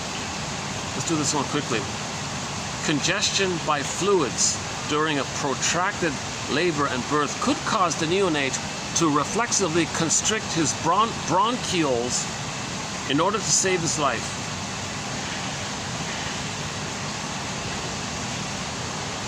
That experience becomes frozen in time in the form of a primary memory circuit, so that any later stress, which is perceived as life-threatening or actually scary or whatever, for example, the parents are arguing and maybe there's going to be a divorce. The kid had an asthma attack. Now, instead of the child being saved by this, he was in danger now. What if he doesn't have his puffer? That's neurotic. This is neurotic. The defense that was used in the canal has outlived its function. The asthma occurs because the parents' argument sets off the original primal trauma at birth. So imagine that, eh? The poor baby almost drowns in the amniotic fluid. He protected himself by constricting his bronchioles, but he managed to survive. Now, in later life, if he's stressed, he may use that old method. And so in the present, he was asthmatic because he was re-experiencing the thing in the past. That's sort of his basic theory here. And we did a couple of other examples. The one about the rhythm is good. As a symptom of homotrauma, because mother loses the rhythm. So yeah, we don't have this yet. It's in a coming up video. The one about, this one about the rhythm. I'll leave it for you to read. Go to 2745. Go to the 1, 2, 3, 4, the fifth one, the long one, the longest one, about the rhythm. The thing about the mother being out of touch with her body. Okay, there's meant to be a rhythm in baby in the body, but the mother's drugged, epidural, numbed out, anesthesia or something, doesn't feel her own body. But the baby needs that kind of rhythm and communication. So if there is that kind of rhythm and communication, he can be born naturally. But if the mother's all disjointed or fragmented or what do you call it? Truncated, disjunctive, which is all frozen up or confused or something. The baby's going, hey mother, don't you understand me? Mother, I need your response. I need like a rhythm with you. Mother, aren't you getting it? So the mother's out of touch with her body. This is body-to-body communication, non-verbal to non-verbal communication, emotional communication, emotions in the body communication to emotions in the body communication, affect, somatic communication with the body and mother. Meant to be kind of like a back and forth rhythm. This back and forth rhythm is needed for the normal birth. So he was saying, ironically, that prototype, mother didn't understand him. So he orchestrates his life. Well, when he's talking to people, he always finds himself feeling, nobody understands me. I can't get through to them. They don't understand me. Because in uterus, mother didn't understand him, and he had a problem getting through, literally, being born, like through the canal. So in the present time, he wants people to understand him. So he chooses people who won't understand him. He selects people in advance that won't understand him and argues with them. Why don't you understand? I'm speaking clearly. Don't you get it? Don't you understand? So he's recreating, he's doing this to know that when he was in the canal, the mother didn't understand him because she was disconnected from her body rhythms. So the mother didn't understand the baby, so he couldn't go through the canal to be born. There's a problem there. So that's a prototype, and that's a trauma. And when there's a problem, we're kind of recreating it to see if we can master it, undo it, correct it, kind of thing. So he's always going back to that place. So he would always choose people who would never understand him for whatever reason. He would select people and try to communicate to them, and he'd only be interested in people who wouldn't understand him. And he's like, I'm trying to communicate to you. Do you understand? You're not understanding? So he's choosing passive-aggressive people who's always angry. They don't want to cooperate. Or he's intuitively finding people who are going to be passive-aggressive or uncooperative or angry or hostile or something. So he can recreate that experience. Geez, they don't understand me. No one understands me. Why does no one understand me? I'm saying something simple here. Well, and the baby had a simple request. Mother, I need your response here. I'm going to be born here. I'm releasing a hormone here. You're supposed to release a hormone. I can come out. Well, why don't you respond properly? Or why are you so confused or something? So they choose people in the present who never understands them. And a little play on words there. In the present, you might say, I'm not getting through to them. If they understood me, he can get through to them. That's what he wanted in the uterus. He wanted to get through the canal, right? That part's just a play on words kind of thing. So we got these kind of, he emphasizes the issue of whatever happened in the uterus, in the canal, inside. A lot of it's the swoon, right? You feel stressed, eat some cookies. Or you have some kind of swoon or numbing thing. Tranquilizing kind of effect. Yeah, we don't have it yet, but one guy said the baby was under immense stress, but he did get through. He had a very scary time in the birth, but he was born and things were okay. But it was scary. Now for some reason he recreates on his life. He creates all this exciting drama, makes things a little dangerous, and things are okay. He does it again and again and again, trying to master the original thing. So there's like a prototype experience of pain, defense, and we go through life just replaying that thing. If that original prototype is based on too much pain, we want to get out of that pain, so we replay it, hoping to not have a better outcome for the past. But you can have 20 lifetimes recreating, reorchestrating the thing. A person can have 20 lifetimes eating cookies. It's never going to change the mistreatment by the breastfeeding experience or something. It's not going to change what happened in the past. It doesn't work. Repetition compulsion doesn't work. We repeat to know the past. The unconscious is communicating to the conscious, hey you, look what you're doing. This is for you to know what happened in the past. So,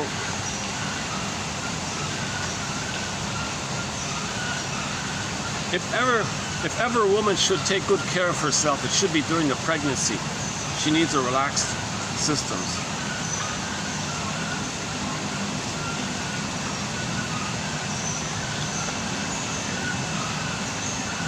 And we spend our lives looking for synthetic symbols of mother's love. It doesn't work, of course. And in TQ 2745, we did half of the quotes are on mother's reasons for having a baby. If that's neurotic, the baby will be neurotic. So that's a good point too. And another example was about giving up easily. So another example of the prototype, repeating the prototype, was the baby tried to come out, whoop, endorphins. An epidural. Baby's trying to come out of the canal. Oh, whoosh. Whoa. So he goes through life trying something, gives up. Tries to learn some new skill. Oh, I give up. The prototype was in the canal. He was trying to come out, but mother took the epidural. It went into the baby's brain. Oh. So any kind of initiative? Oh. So he gives up. So the guy he tried to learn how to make bread or something. He tried it, little stress. Oh, I can't do it. I give up. He tried some other little hobby, stained glass windows. Oh, I give up. What else was it? Some cooking, some kind of dessert he gave up or something. In my personal example, I've tried to learn languages a couple of times in my life, and I would try. Oh, I had that experience where I tried to learn German or something. Geez, these long jumbo words here. Oh my! I felt that. Like so the question that I have is that because when I was in the canal myself, did my mother receive an epidural or anesthesia, and that go into me? So if I try some self-initiative and there's a little stress in there, I go, oh, I'm going to give up. So Janov talked about somebody who was always like this. To tackle a problem and then wants to give up right away. The feeling of defeat has happened when her mother received massive anesthesia at birth, which entered into the child.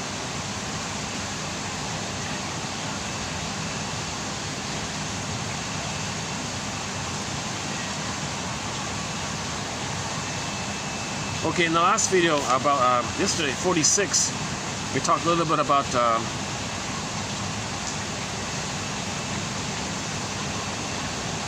the symbol. If the baby doesn't get mother's maternal love, they may look for cookies and symbols. That one there.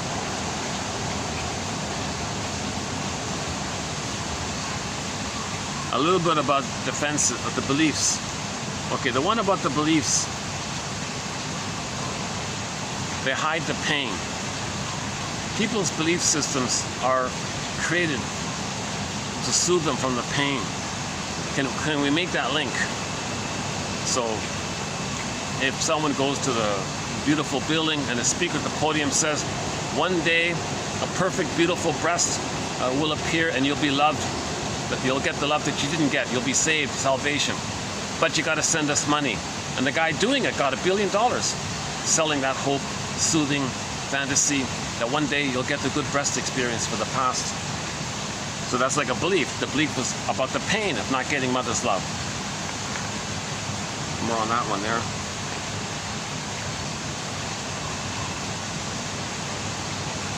Okay, yesterday was about the beliefs one.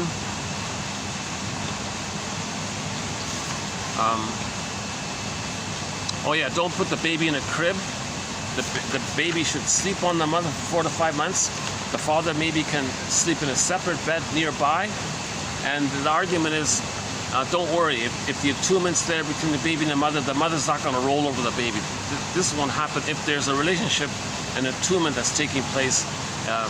He says there's no evidence of the baby being in danger of the mother rolling on the baby. So but if the father is not in that mode, so the father should sleep in a separate bed beside them. And look at all the security. If the skin-to-skin contact is continuous for 4 to 5 months, look at all that protection, warmth, emotional closeness, caring, full attention, etc.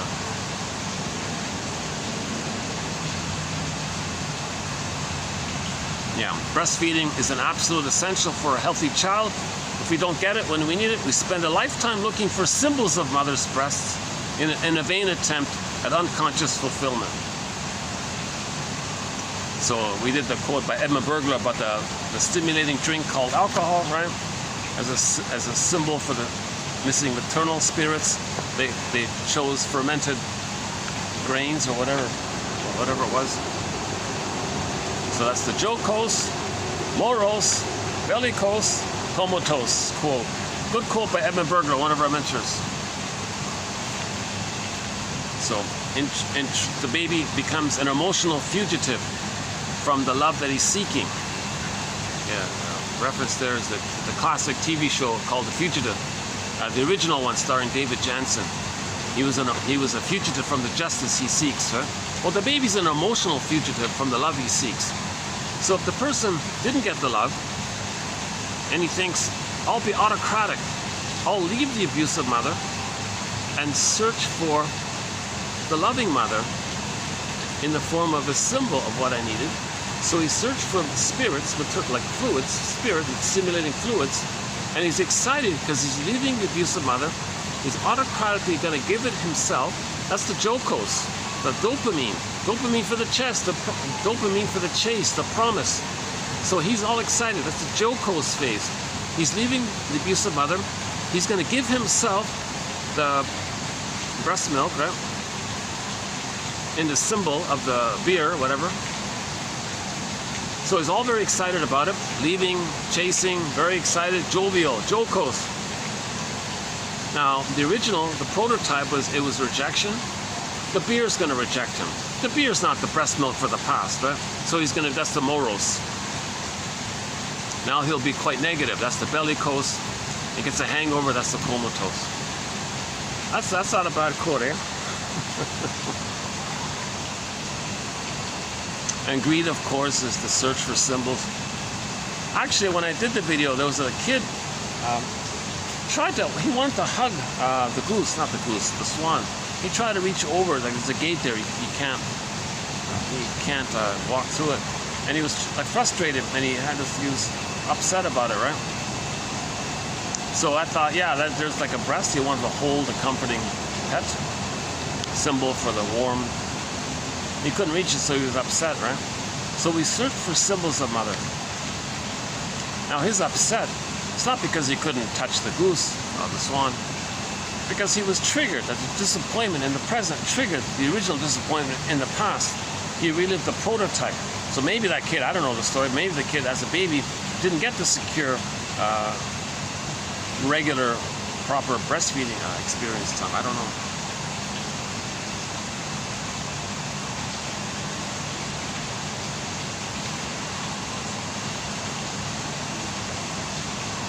Yeah, a traumatic birth leaves us vulnerable to even the slightest stress later on. A proper birth is something, though, that is partly within the parents' control, and if there's any one thing that you can try to give your child, it is that. Feelings are us. I feel, therefore I am. We live to the extent that we feel. The ultimate meaning of finding yourself, your feeling self, find your feeling self. If we discover, for example, that we're wounded, well, that's our true self. Our true self is to scream. Our child in pain, that's our true self. The aim of therapy is to give you back your true self. You want to reconnect with your inner child. So that's called self-reparenting. You want to adopt that exiled orphan in the forest, adopt that child. That's you. Adopt yourself. Self-reparenting, so on. Okay, that's just a highlight of some of the quotes from last time. But there's a wealth, so yeah, let me show you. So yesterday we did these quotes here, right? And the day before that we did these quotes here. So this is all Janoff's here. This one, 1, 2, 3, 4. Okay, so that's now let's do today's ones here. So here, let's go here. So the first one's sort of a key one here. Whenever a pain is engraved into the nervous system, the response to that pain is also stamped in. The pain and the response are a unity which becomes prototypic, so that under any later stress, the original response pattern is automatically triggered.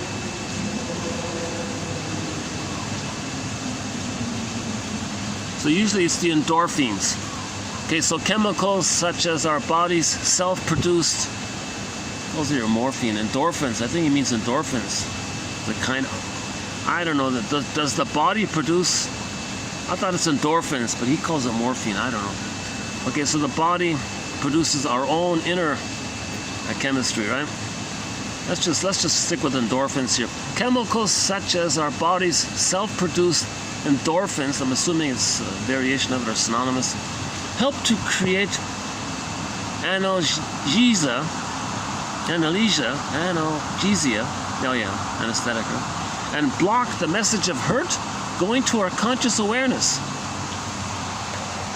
Yeah, so it's a block there, right? We don't want to feel that pain, so the numbing keeps us away from the pain. There's like this block there, he calls it like a gate, like a barrier there. So we don't feel the pain. That's the mercy. We don't want to feel that pain. So the brain sends us endorphins to not feel the pain. The result is a paradox. The system goes on alert because of an absence of love and stays permanently on alert because of the threat of the awareness of that missing love. That's one way of saying it. Do you want to be aware of that missing love? Do you want to be aware of that missing love, the pain? Unloved, unloved, unloved. Baby was unloved. That's a pain. It's flashing all the time. If it stops flashing, you're going to be aware of the pain of being unloved. Are you ready to feel that kind of thing? If you're not, it's going to keep on flashing. And, okay, so original trauma, original defense. Okay, baby's needs didn't get met. That's the trauma. Didn't get a secure attachment style. Terrified by the used by mother, exploited the baby, parentified the baby, was soul blind to the baby, traumatized the baby. Oh my God, handed the baby over to some religious thing and CIRC trauma and oh yeah. What a! We gotta end this CIRC thing. Let's end this thing. But see, it's you. See, that's part of religion. And religion is a tool of the pillage and the plunder. And behind it is all the attached iagos. So they have a schizoid, and so all this bottle feeding and scheduling and traumatizing the babies, causing people to be so schizoidal and iagoish, and using those of the bully pattern as proxies for them. These two ends, the unhealthy 5 and the unhealthy 8. Oh, and the unhealthy 1 to 9 on the Enneagram, all those unhealthy ones. So Janoff says that maybe the gift or the legacy of his 17 books is to help promote prevention. make mothers aware, and maybe there can be some prevention. So any woman who's going to be a mother, I would say read his material. Read that book about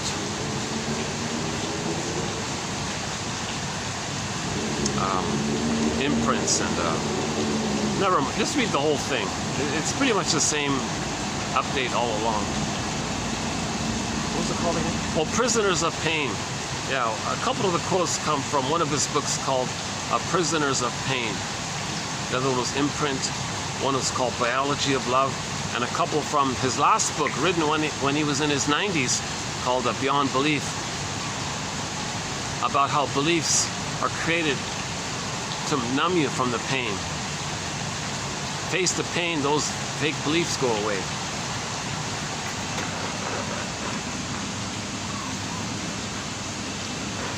Yeah, that's interesting, right? That's a good one. The system is on alert, okay? Unloved, unloved, unloved, because of an absence of love, and stays permanently on alert because of the threat of the awareness of that missing love.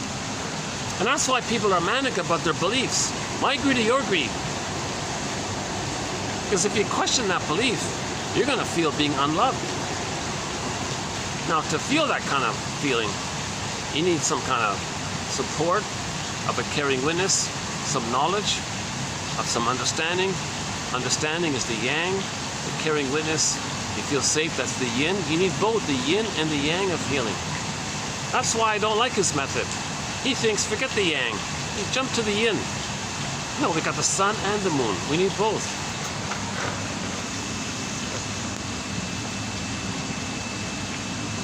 Okay, endorphins.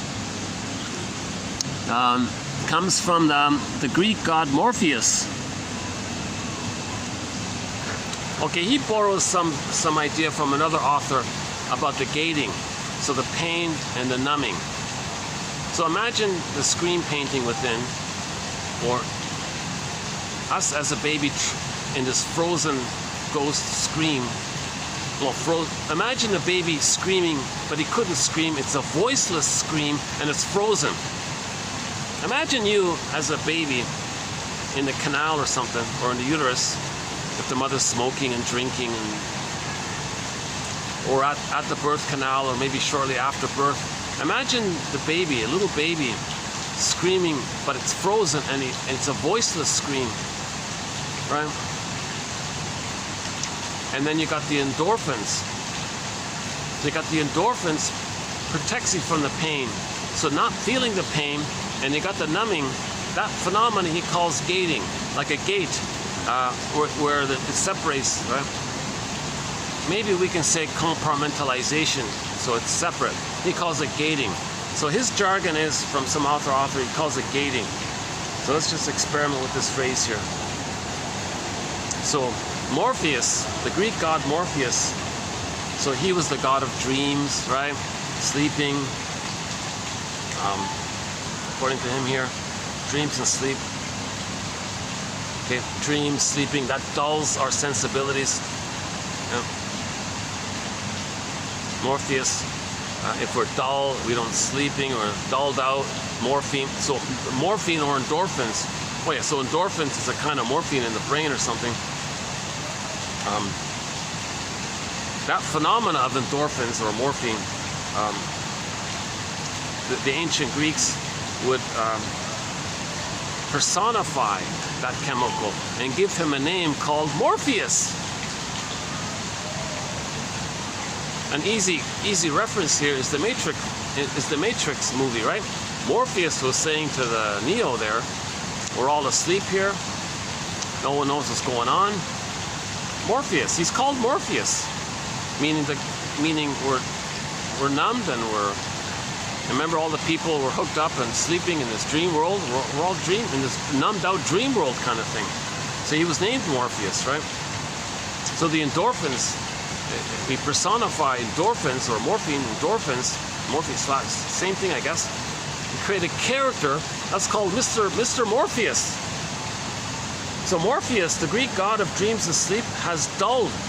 So Morpheus has dulled, the chemical has dulled our sensibilities and made life bland.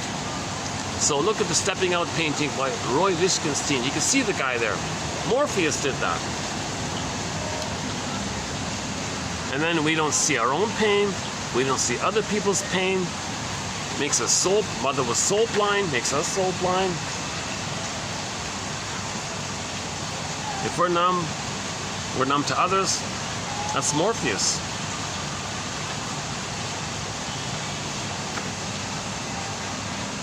And there's nothing the unborn child can do to change the situation except to tolerate it.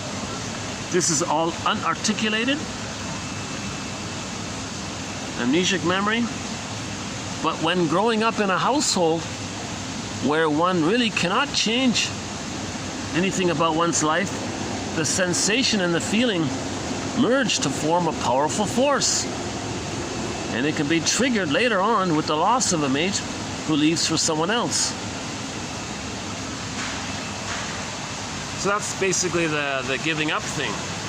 Right? Baby tried to come out of the womb, try to be birthed, had some initiative. I want to be born, but Morpheus, morphine, endorphins. So he tries something, I give up. I try something, I don't know, forget it. Too much, forget it. I don't want. Let's do something else. So same thing. So the baby experienced that. He had no way to protect himself from that. So similar idea here. If later on his wife wants to leave him, oh well, it triggers the original prototype. Oh well, mother took the epidural. Oh well, okay, now there's a problem in his marriage. Wife wants to leave. Oh well, so the present can trigger the past. So so he could have saved his marriage maybe, but he was stressed. Oh well.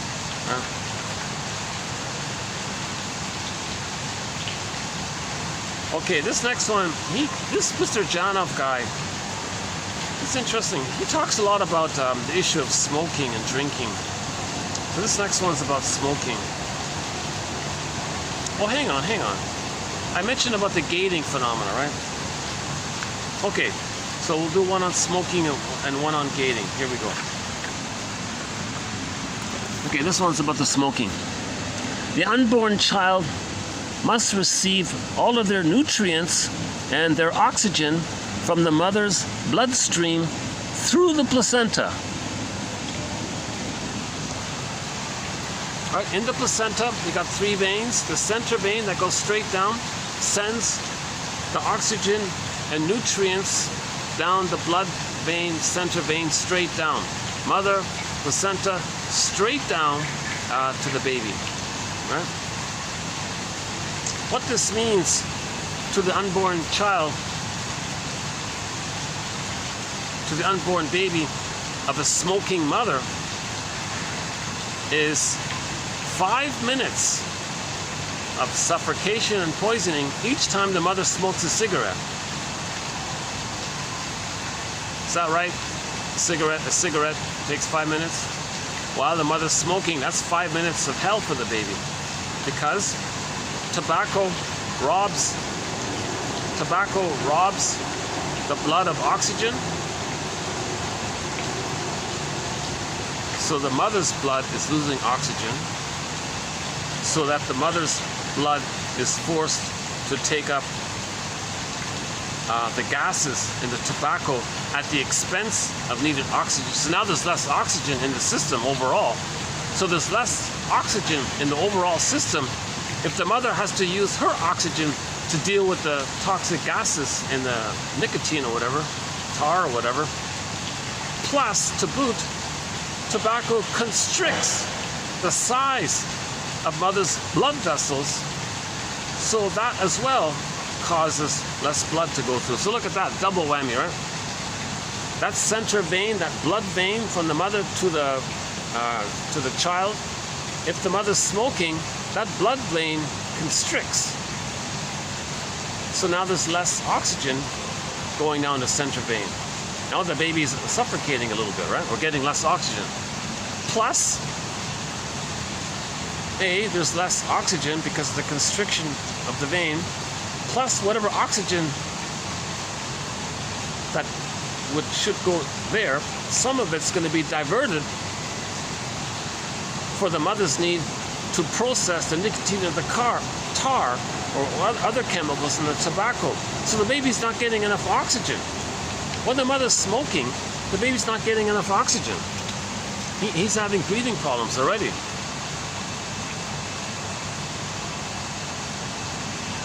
And this not just with tobacco. It can be with any kind of harmful food.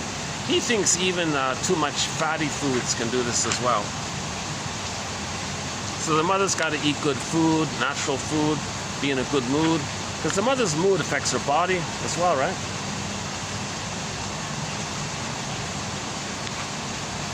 For example, regarding mother's mood, if the mother's pregnant and the father takes off, oh, that's a different, oh no, that's not this one. Oh, that's coming, oh, I don't have it. Oh yeah, in the next quote, there's one about the mother was pregnant, the father took off. She was very stressed out by that. That affected the baby. So the mother's mood affected the baby. She was angry and depressed at the father taking off. That affected the baby, right? Another example.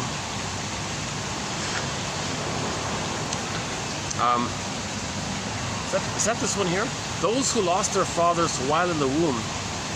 Oh yeah, okay. Oh yeah, that's it here. So if the father took off, yeah, this is it here. Those who lost their fathers while in the womb were at increased risk of alcoholism, criminality, etc. Clearly, the emotional state of the carrying mother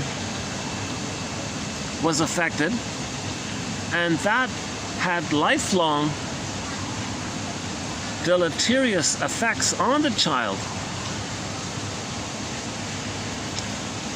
The results of this study suggest that the emotional state of the pregnant mother has more long-term effects on the child than the emotional state of the mother during the year following birth.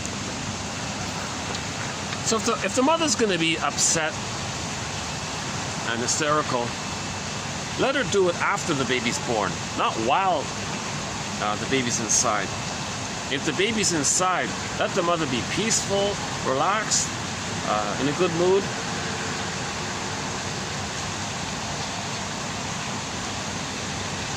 So given the choice between an angry mother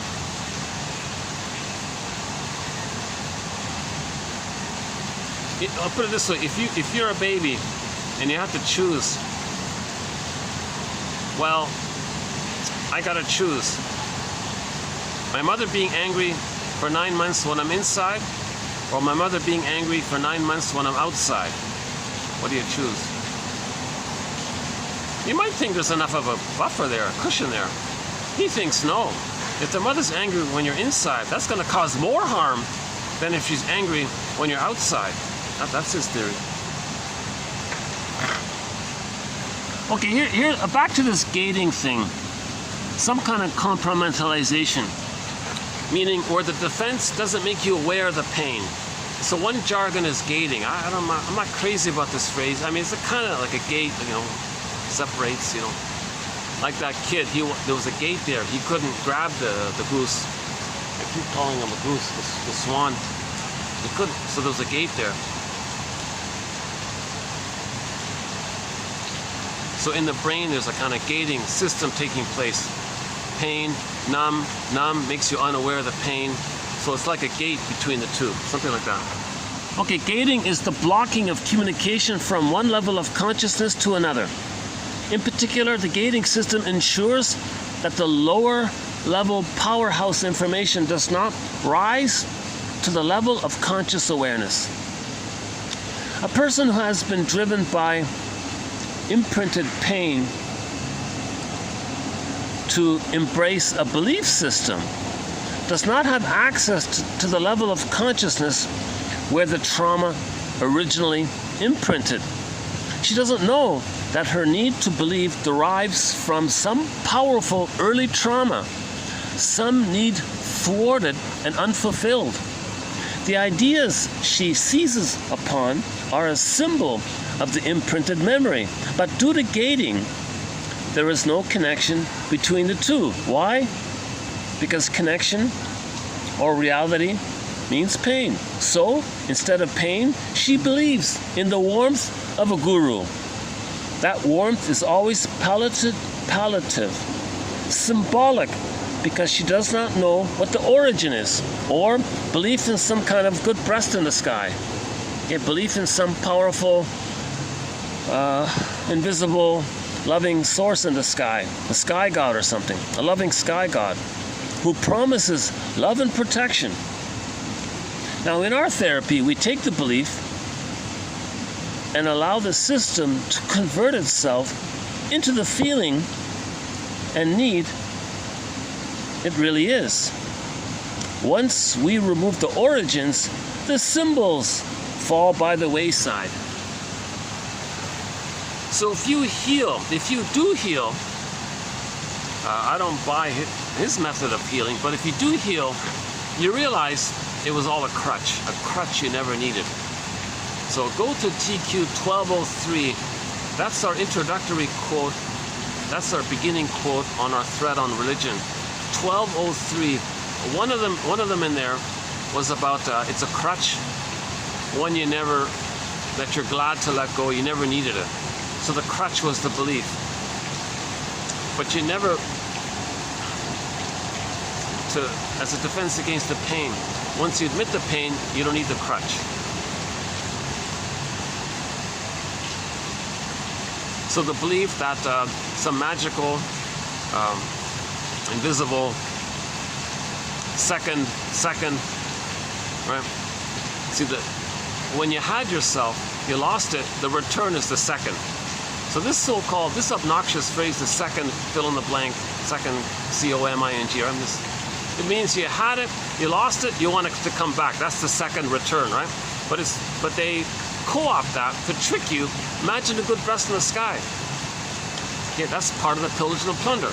Because the gambit is, if you imagine a good breast in the sky, it knows you, it loves you, it's there for you, it's unconditional. You describe the breast, all the greatness of the ideal goddess breast. You describe the goddess breast, it sees you, it's there for you, unconditional, for bountiful, never leaves you, never abandons you. You describe the good mother, basically. You describe the good breast mother. You may, in the hypnotic, poetic imagining of all this, you may get a triggering of the bliss of the original blissful oneness you had in the uterus. That's the gambit. You had a blissful oneness, but it's forgotten. If you poetically describe a oneness with the goddess in the sky, the breast in the sky, and you're one with it, it knows you, and you feel you're together, it knows you, and you're one, it clicks the chemistry of the blissful oneness, and you go, wow, that was amazing. Are you a believer? Oh, I'm a believer. Put money in the basket. See you next time. That's the trick. But the true agenda is not just to steal your money, like it's a charlatan. But the true agenda is to stop healing. You see, if you maintain the goddess breast in the sky, then you're splitting. You're using the splitting mechanism. That's a sign of trauma. Goddess and demon imagery in the brain is a sign of trauma. The mother's not a goddess or a demon, but the baby, when he's traumatized, does this. Okay? So, if the breastfeeding is wrong, right, he's enraged. Morphs the image of the breast into a devouring guy with the horns, monster, boar queen, witch, frightening, devouring monster wants to eat him. He can't admit that's his mother. It is exaggerated by his projections, but that's his mother. The bad breast experience is his mother. He can't feel safe. He can't admit that's his mother. He'll say, no, that's not my mother. Right? The bad mother, he'll say, that's not my mother. That can't be my mother.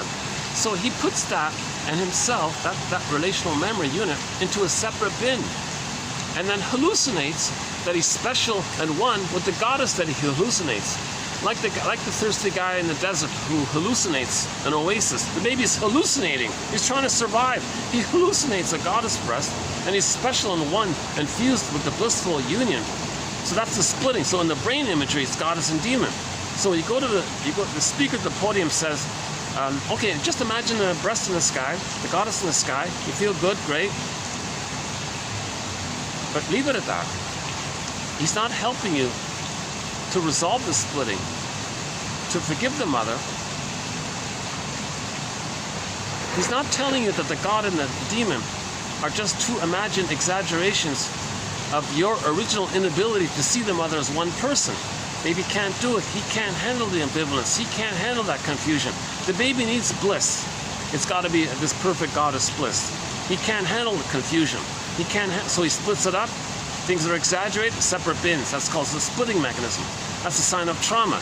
The purpose of religion is to maintain the splitting, because if your prejudice comes from there, you don't heal, so you're repeating the trauma. And if you're traumatized, you're repeating, and you feel emotionally impoverished. You give others poverty, and that's part of the plunder, the pillage. So religion is a tool of the pillage and the plunder and all this. So the speaker at the podium is not telling you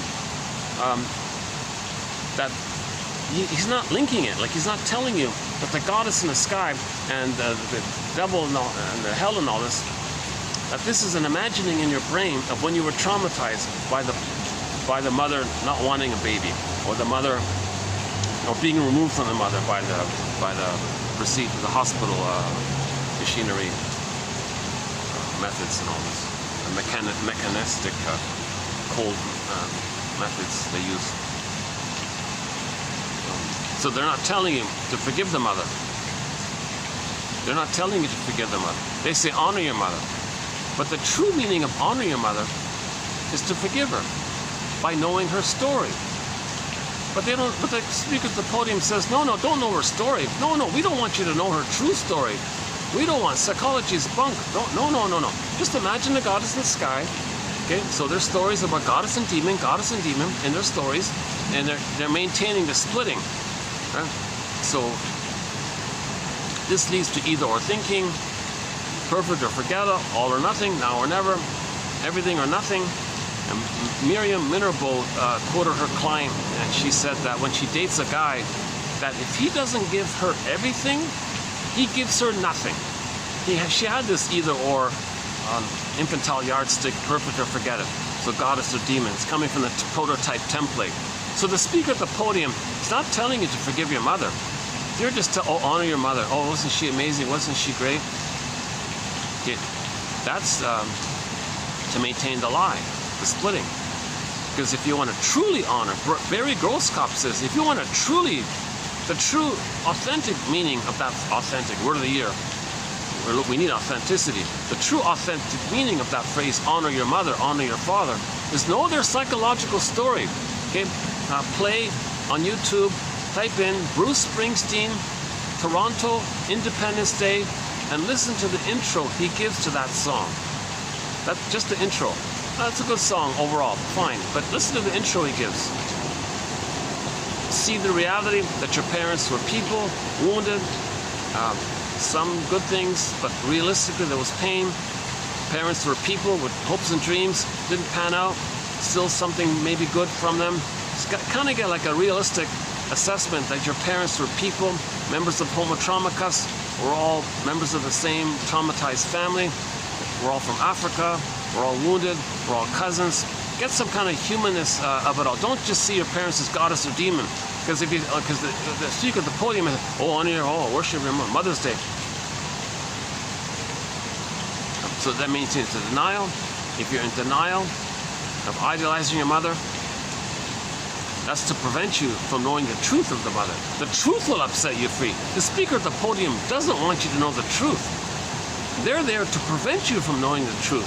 The purpose of this religion on the plunder side is to prevent healing. It's to block healing. It's to stop healing. Because there's this drive for healing. No, don't heal. Maintain the splitting, because that's the prejudiced mind. That's the prejudiced personality. We need the prejudiced mind and the prejudiced personality as part of the psychology of the mechanism of trauma, that maintain the trauma and the repetition compulsion of to give others poverty, because to maintain that you feel impoverished by your mother. If you forgive your mother, you won't feel impoverished anymore, then you don't give others poverty. Like now, like as we're speaking, the 2.3 million people, they want to give them immense poverty, where they, oh my God.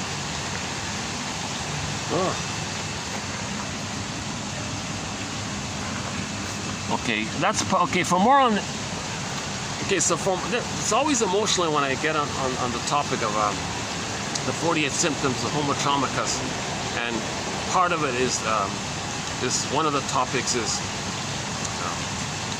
we went from global village to global pillage when we became a traumatized version of ourselves, i.e. Homo naturalis to Homo short-salicus, Homo economicus or Homo traumicus. We're a traumatized version of ourselves when we first removed the babies from the mother. Maybe some of them got the CIRC thing at some point. So we traumatize in this panic to create angry babies who don't care and don't feel, and they give others poverty and steal other people's land. So first do that to the babies. So they suffer the babies, they remove the babies, traumatize the babies, and they imitate the image of what they believe did that to them. That's their connection to the mother, and gleeful attachment and hope and excitement with the mother. By doing to others what was done to them, that's their connection to the mother. That's the only kind of pleasure. It's called sadism, to not feel the masochism. This is a perverse pleasure. Hurting others to feel safe with the mother, that's a perverse, they call it a pathological pleasure or perverse pleasure. It's not a natural pleasure.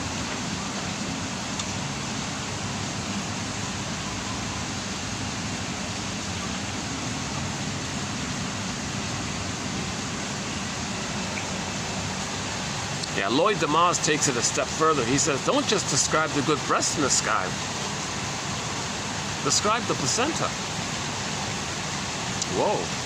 Because he thinks there's a phantom placenta phenomenon when the cord's removed prematurely. The cord shouldn't be removed. Leave the cord. Leave the placenta. It's still sending him oxygen. Back to oxygen, right? If the mother's smoking and the child didn't get enough oxygen, and suddenly you remove the cord, oh my God. The cord was still sending what little oxygen he was trying to get. Now he's in this real desperate condition. Where's the placenta? Where's my oxygen? The transition wasn't right. You know, there's a memory there. There's a primary memory when that happens. That's set there. The trauma's already taken place, even though he survives later on, but that memory was there. Some kind of smooth transition didn't take place from the water world to the land world. The baby needs a continuity, a paradise from the water world to the land world. The land world is an extended paradise from the original paradise in the uterus, Garden of Eden. He needs an extended Garden of Eden, and that transition is very important. So don't remove the placenta, because when the baby comes out, you leave the cord, you leave the placenta. It's called a lotus birth. Place the baby on the front, skin to skin, smells, sensation, warm body. The child's looking for the nipple to latch on. The nerves will line up. The body to body communicates. Mother's loving eyes. Paradise continues. He's got it. Then a day later, 2 days, 3 days, whatever it is, the cord and the placenta will kind of drop off on their own accord. Big deal, it looks messy. Just put a bed sheet over the cord. The placenta, they say, comes out maybe 2 days later. Fine, put it in a bowl. The bowl can sit on the bed beside the mother. Put a lid over the placenta, but allow some space for the cord. Let the child have that smooth rhythm of safety. Let the music play on. Baby, cord, placenta, mother, placenta, cord, baby, do, re, mi, 1, 2, 3. Okay, let the music play on. Make it a smooth transition where the rhythm of safety can continue. If there's like an abruption there, that's set in like that. Now, if the mother's really excellent, maybe she can heal birth trauma. But it'll be harder for her to heal it if the child's freaking out already with the removal of the placenta. So Tomas says the gambit, the true deeper gambit of it's not just imagining the good breast in the sky, it's also imagining the placenta in the sky, and imagine a cable line, your cord to the placenta. And that's sort of the trick. You imagine a cord, your cord to the placenta in the sky, the orb in the sky or whatever. Invisible, don't know what it is, but it feeds you. It metabolizes your anger. Right? The placenta metabolizes the baby's waste elimination. So whatever distress, The placenta will take care, soothes it. The breast mother does the same thing in a continuation. She soothes the baby's distress, feeds the baby love, gives the baby love, takes care of the baby's distress. The placenta did that originally. But if there's a problem, a trauma at that time with the early removal, so leave the cord, leave the placenta, hand the baby directly. Again, barring emergencies, or barring medical emergencies. But generally speaking, all the more reason to hand the baby to the mother. Don't weigh the baby. Forget about that. Don't separate the baby from the mother. Don't put them on a table or separate them or something like that. Unless it's an emergency, don't turn them upside down and slap them on the back or whatever it is. Don't do these barbaric things. Unless there's some kind of clear emergency or something. Yeah, there's a quote on it. If you go to TQ 2599, our quotes from the TV show Route 66. I think it's the second one about that, where the doctor slaps the baby. How do you regain your self-esteem after a start like that? Yeah, that was the line in there.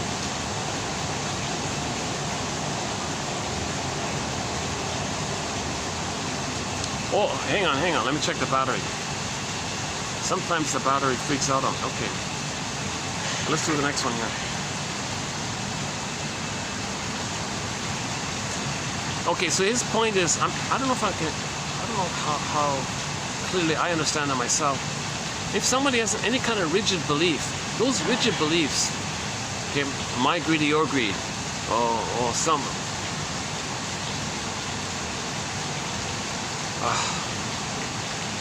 you make up some crazy belief and you're stuck on it. Whatever beliefs we have that are kind of, well, they believe it, but outsiders, what do you believe that for?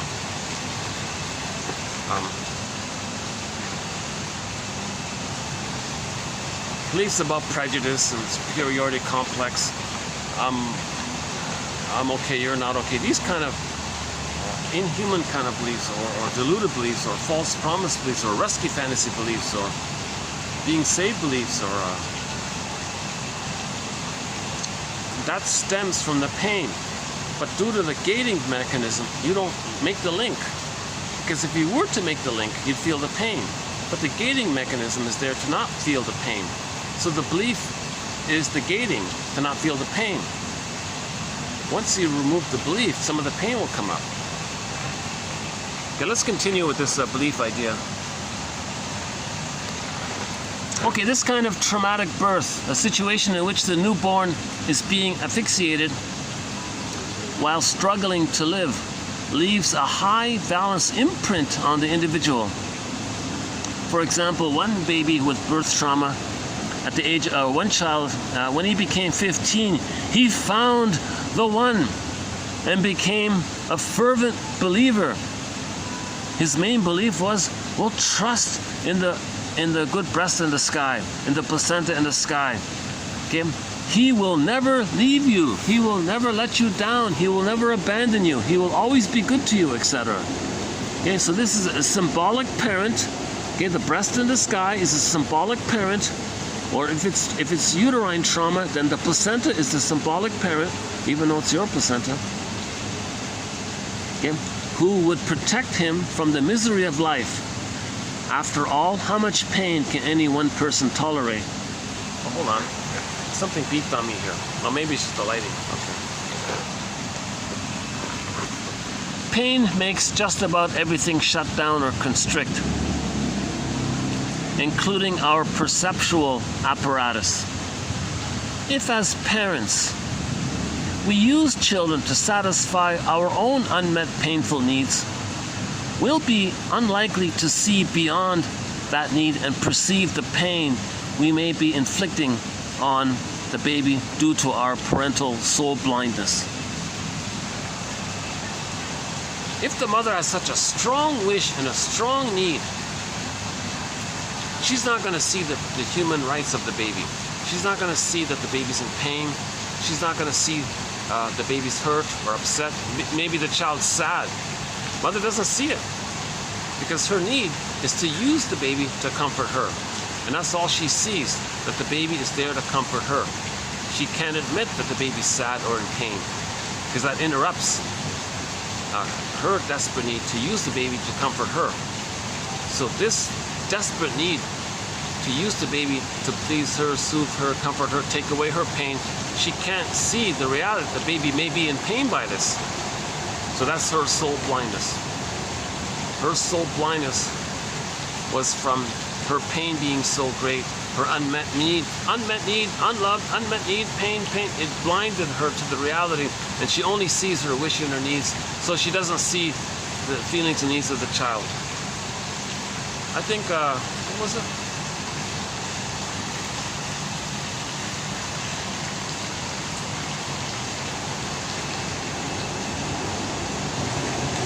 I think there was a, well, let's try this. Imagine a family photo. I'm just making something up. Imagine a family photo, and one of the children looks very depressed, like really sad or something, like really moping, like almost.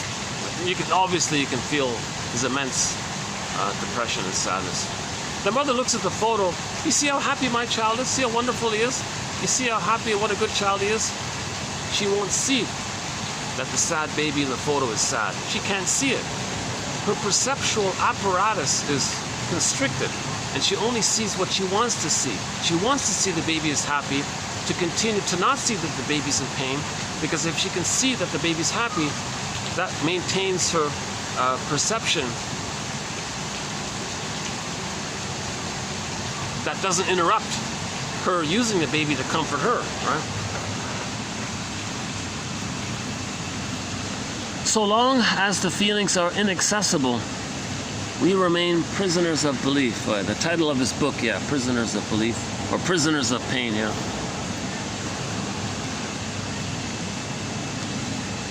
Now, if we have adult reason, the truth doesn't hurt. The pain hurts.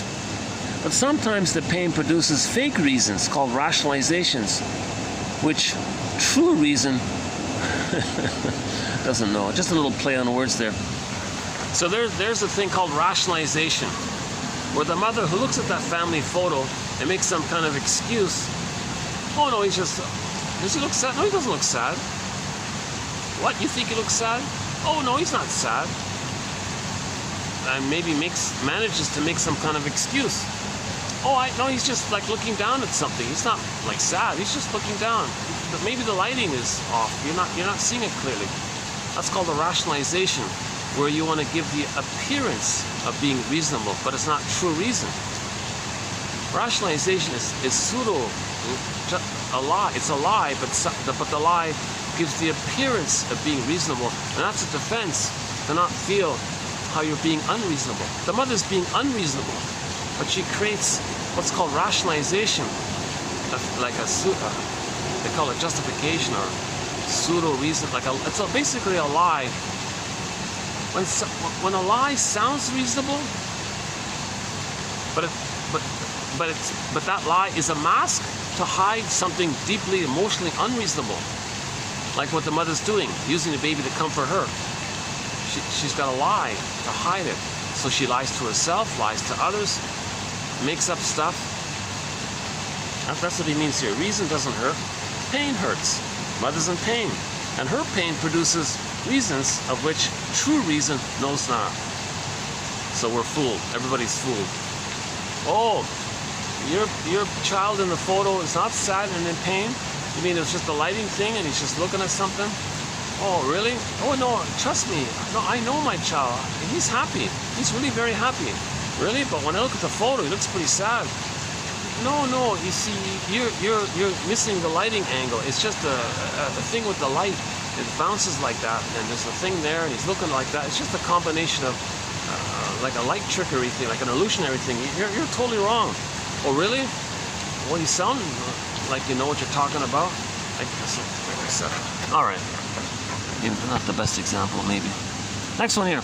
The unloved child who cannot bear terrible feelings of hopelessness shuts down his own feeling centers and grows insensitive, not only to his pain, but to that of others.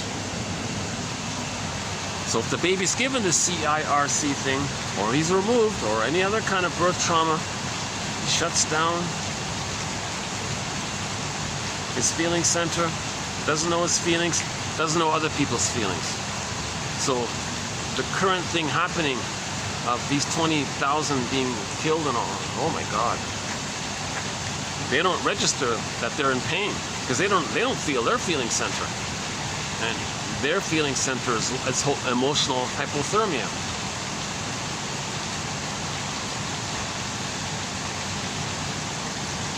So one image for the healing journey is we want to get back the golden ball. Remember the frog prince? The golden ball's down a well. Robert Bly's take on this is that the frog from the unconscious, swampy, mushy, mucky, he thinks maybe that might be, you got to accept the muckiness, that's the shame. So you got to accept the frog. So when the princess asked to face the shame, the frog, she got the golden ball. But the frog was her shame. So she had to marry the frog, remember? Then she got angry and the frog became a prince. So shame and rage. So you feel your shame, that's the frog. And when she threw the frog on the wall and the frog transformed into the prince, she got back her feelings. In the Disney film Inside Out, Joey and Sadness were trying to come back. Oh, close to healing. But they were flapping at the windshield there. It was disgust and rage that helped Joey and Sadness to come back. Disgust and rage, if they didn't do what they did, Joey and Sadness couldn't come back. Underappreciated point about that film. I don't think anybody's mentioned it, right? In other words, in the grief process, we're going to feel some of this disgust, pain, shame, and rage. Okay. That's the natural feelings that the baby had but froze.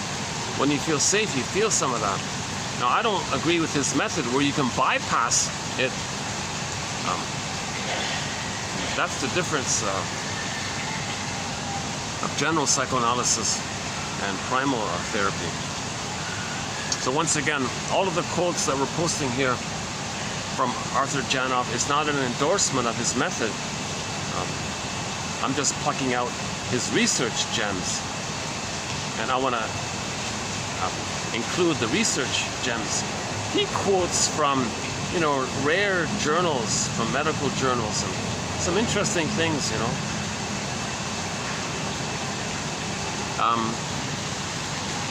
Yeah, for example, I didn't know this about the body temperature, like the body temperature. Like the normal average body temperature, what is it, 36 to 37, that normal range? You want to be on the cooler end of that, rather than the higher end of it. Because when the baby's in stress and he's in pain in the canal, birth canal, things are heating up like that, and it's set like that. Then a person has a higher than average, or on the high end of that range of the body temperature. So he's maybe like 37. I'm sorry, I don't know the numbers. Whatever that general range is, 36.1 to 37.2 or something like that. So if somebody's at that 37.1 or 2, maybe that's a clue that they had birth trauma, if their general body temperature is sort of on the higher end of that range. But if somebody's body temperature is generally in the low, like 36 low, 0.1 or 2, at that lower end, that's maybe more a positive sign that maybe they weren't heated up in the pain of the birth canal trauma. And that caught my attention because I'm curious about why I notice I sweat myself more easily than the average person. Like I might walk here, it might take me, let's see, less than an hour, about an hour. Let's just say an hour, maybe a little less. But I'm kind of already sweaty by the time I get here. That's why you see me sweating sometimes. But somebody else can walk. I can see people running and jogging.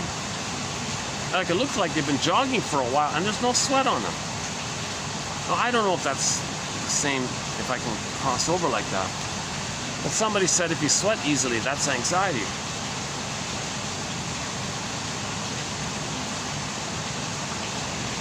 Plus, I give up easily when I try to learn a second language. You know? So the stress of that, okay, triggers the prototype. I wanted to progress and develop. Okay, the swoon. I try to learn a second language. Oh, I give up. It triggers the swoon. So when you say I give up, it's too difficult, you've triggered the swoon. But your mother got an epidural.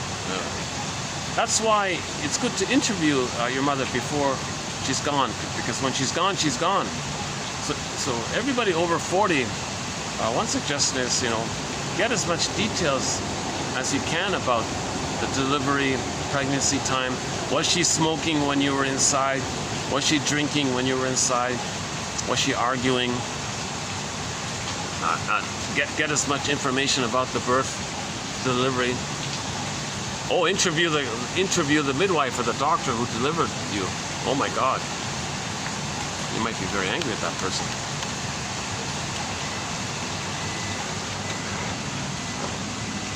I mention that because Klaus and Kennel say that the hospital procedures for delivering the baby originally never cared about the mother and the baby.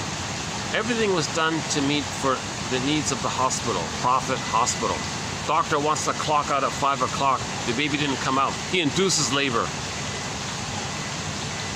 So imagine, let's apply this. Let's say the baby wasn't ready to come out, but he was pushed out. Maybe that person will be very impatient in life. Maybe he'll be very kind of pushy in life. Or maybe he'll have like a demanding expectation in life. Maybe he'll be kind of, hang on. How would that translate? Yeah, let's try that. How would that translate? Let's say the baby was induced out. So he was rejected out before he wanted to come out. So how does he recreate that? Let's think, hang on a sec. So let's say he goes to a party, the office party. I gotta leave quickly. So he's in a place and he finds himself, he's inside, but he's triggered that originally when he was inside, he was pushed out.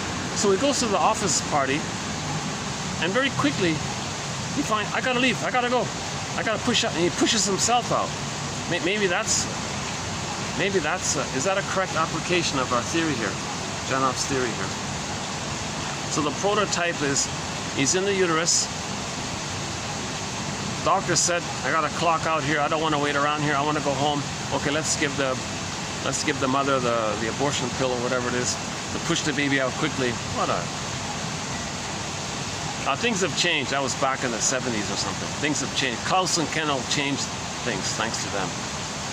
And the hospitals apologize. Yes, sorry. We did things to meet our needs. We didn't care about the needs of the baby and the mother. Thank you, Mr. Klaus and Doctors Klaus and Kennel. We changed. So hospital procedures are more humane now and more geared and set up to meet the needs of the baby and the mother. So the doctors won't induce labor. They'll just get another doctor instead or something like that. Things like that. But let's say the baby was induced out.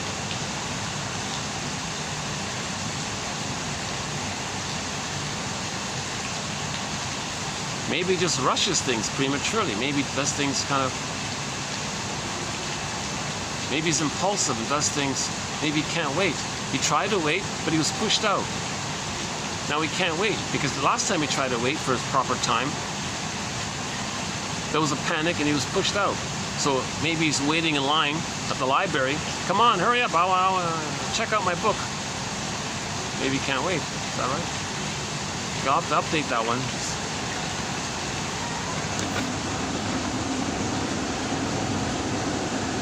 The mind of ideas and philosophies doesn't know it is being used. Doesn't know it serves as a barricade against the danger of feeling. Yeah, okay, there's the gating thing again. It keeps itself going, reinforced as an airtight lock against pain. Now that's your belief system, right? It is why no one can convince the person out of his ideas. They serve a key purpose, and people can get very angry when those ideas are challenged. Yeah, so you question somebody's idea. If you question somebody's philosophy, it triggers the pain, because the philosophy was a defense against the pain. The philosophy provided the gating of the pain, to block the pain, and you're not aware of the link. So you identify, you question the belief. It may bring up, that removes the gate, you feel the pain, so they're enraged to keep the gate. Now they're demanding, now they're insistent and demanding about their belief.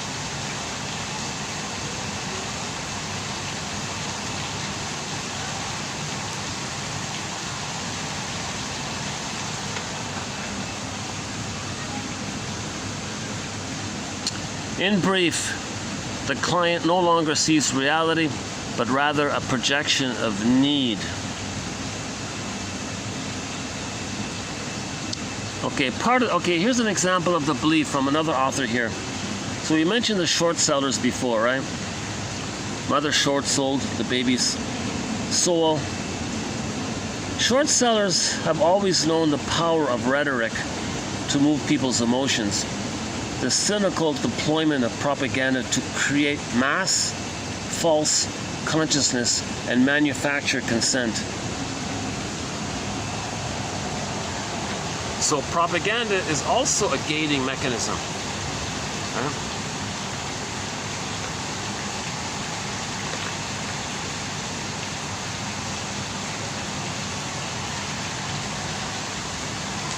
So the propaganda says, oh, it's okay to steal the land and push those people out. You got to create some, so there's pain. Well, propaganda puts a gating there. Lift the propaganda, you feel pain. So they're invested in propaganda. So yeah, there's billions and billions are spent on propaganda to persuade everyone to go along to maintain that gap, the gate there.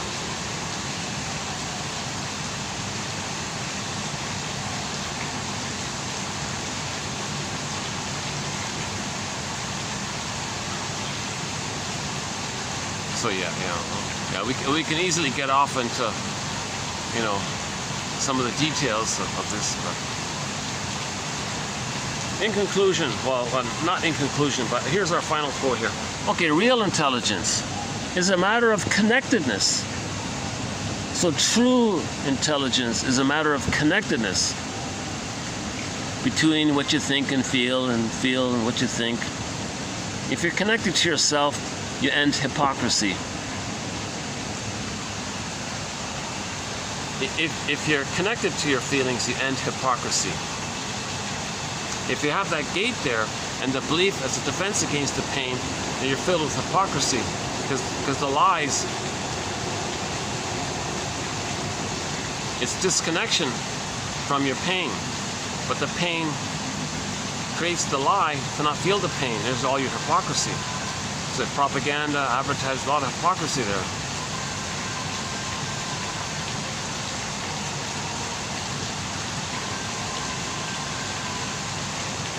Yeah, endless examples. I'm tempted to kind of comment. I don't want to comment on current events, outer events.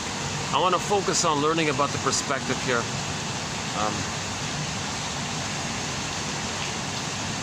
But let's say you see something, okay, this is a lie. This is an illusion, light show trick, or Photoshop, this kind of thing, and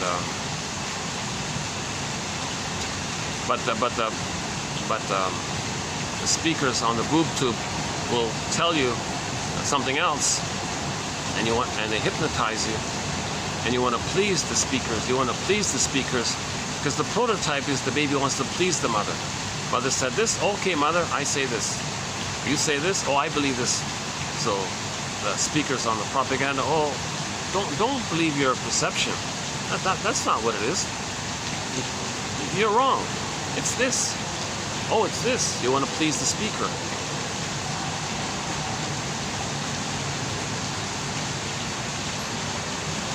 it opens up a whole thread if I go down that path.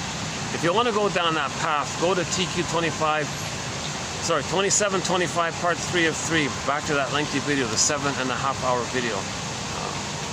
We run through the 48 symptoms of homotraumacus. And in that list, yeah, I think we include the false flag list. Like, what's the prototype of outer false flags? Like, what's the prototype?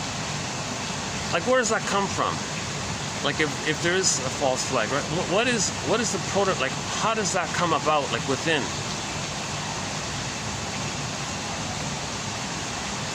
Well, if the mother's scapegoating the baby, he wants to believe, and he makes it up, and needs to believe that the baby's a danger, so she can be angry at the baby. So you believe something in the present to meet your need to express your anger outwardly. So this goes, okay, so another point related to that was the scapegoat hunger. So let's say a man has one of the narcissistic personality patterns, and the wife has one of the narcissistic personality patterns. If they get married, okay, there's no affection or tenderness or trust or making I statements or intimacy, or I mean like warm intimacy, that kind of thing. So, and they're filled with hate and greed and envy and shame and all this. So they scapegoat the child.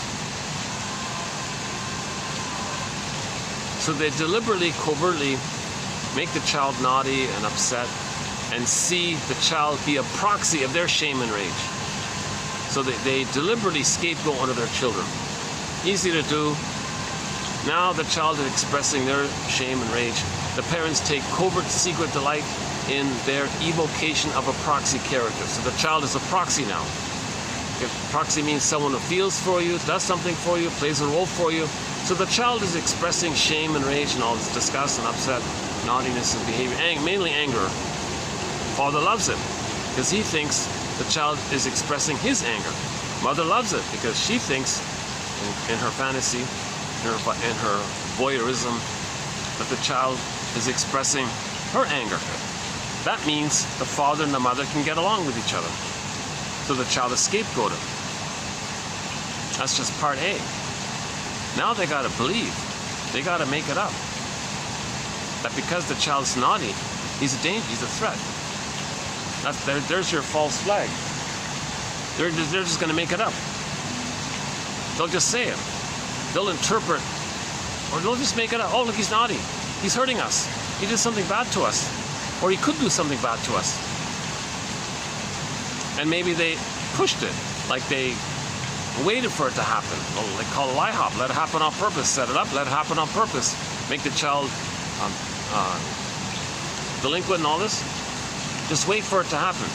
Waiting. Oh, he did it. He broke the dish. See how dangerous it is? Now they have an excuse to express their anger on the child. So this belief that the parents have, that they created, is to give them the chance to express their anger at the child. So now you can see a lot of the false flag that they created to have the excuse to do what they're doing. Either you provoke them to do it, or do it yourself and say they did it. The prototype is the parents have the scapegoat hunger because the parents cannot express tenderness and affection between themselves. It's too triggering. It brings up too much pain. They got that gating phenomena. The narcissistic personality is kind of like that gating phenomena as a defense against pain. Narcissism is a defense against pain. Narcissism is named after that little white flower that gives people this gating, this swoon thing, this addiction thing. Endorphins, right? Morphine, endorphins. Narcissism gives people that kind of swoon, trance, defense against the pain. But the father and the mother have pain. They don't want to risk arguing with themselves. They're together to take turns playing big shot with each other. They're together to take turns playing, okay, you play infantile God, I get to play infantile God. No human feelings between us. All of the rejected humanists, the child can have it. Shame, anger, rage, disgust, hopeless and powerless. He can have that. So they want one of their children. They deliberately scapegoat one of their children to see their denied shame self externalized. If they can see what belongs to them, projected, i.e. that the child externalizes what they project, then it's a defense to not feel that it's within. That's just part A. Part B is the parents are angry. They don't want to be angry at each other, so they punish the child or be angry at the child. So this poor child is scapegoated. And he goes along with it because he wants to save the parents. I'll save your mother, I'll save your father. He wants to keep the family together.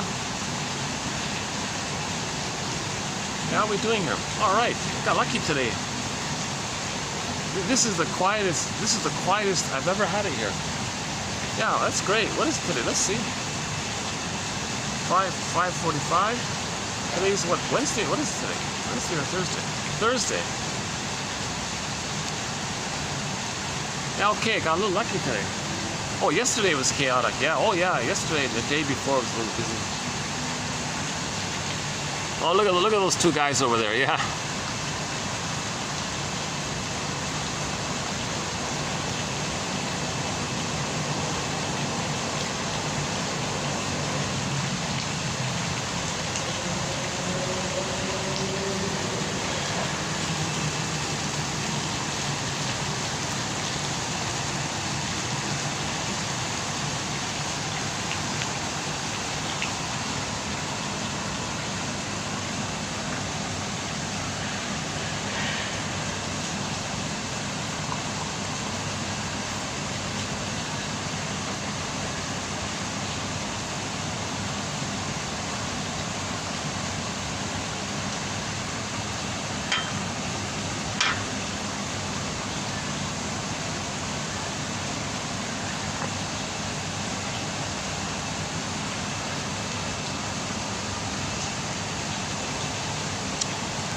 I think it's still officially a holiday around here. A lot of people went to their hometowns. I'm not sure exactly when they come back, but I think it's sort of maybe soon kind of thing. Yeah, today's busier than yesterday, so they're starting to come back, right?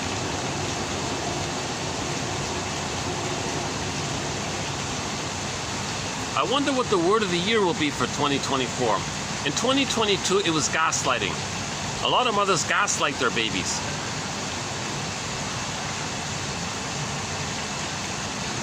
Right? That's the pain so utter.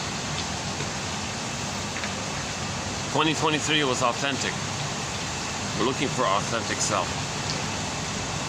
Maybe 2024, maybe we'll come to our senses. Maybe we'll start to heal.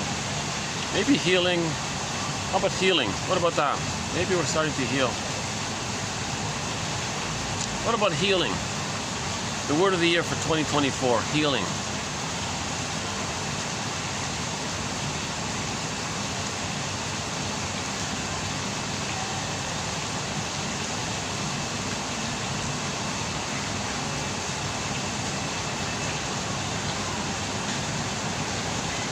So saved by knowledge, saved by understanding, saved by love. So yeah. Yesterday's song, if I had the boombox, was a song called When I'm With You by the one-hit wonder band called Sheriff back in '83. When I'm with you, my world stands still. Yeah, timelessness, right? You felt, love trance. So when I'm with you, time stands still. That's like the baby has no time with the mother. When you touch me with the warmth of the sun. Like, whoa. When you smile at me, I come all undone. Yeah, nice, a great song. Yeah.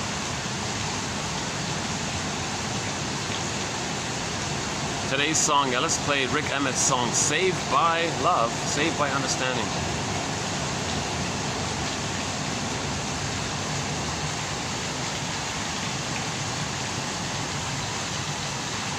Okay, well, let's see. What's my today? Do I have a favorite one? Okay, let's just see. I hope the exercise is. I hope everybody can pick one quote that they like. In each video, on average, there are 10 quotes. Robert Bly says, read psychology for 10 minutes a day, so roughly 10 minutes worth of reading each video. If you click the more link, read 10 minutes and pick out one quote. That might be a pretty good exercise. 10 minutes a day, pick out one quote. One a day, one inside a day, make a note in your notebook. Do it for 3 years. You'll have your own customized 1001 Windmills of the Mind. It's just one way to start, I think. It fits Robert Bly's advice to read psychology every day for 10 minutes. Forgive psychology for its jargon, just forgive it, he says. Hey, where's the... Is that the sun? Oh, look at that. That's some nice lighting here.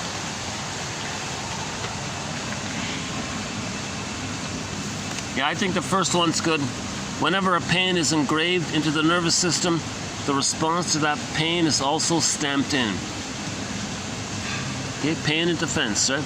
The pain and the response or defense, they become a unity, which becomes prototypic, so that under any later stress, i.e. trigger, the original response pattern is automatically activated or triggered up. That's similar to our first quote here from 45. Yeah, this one here.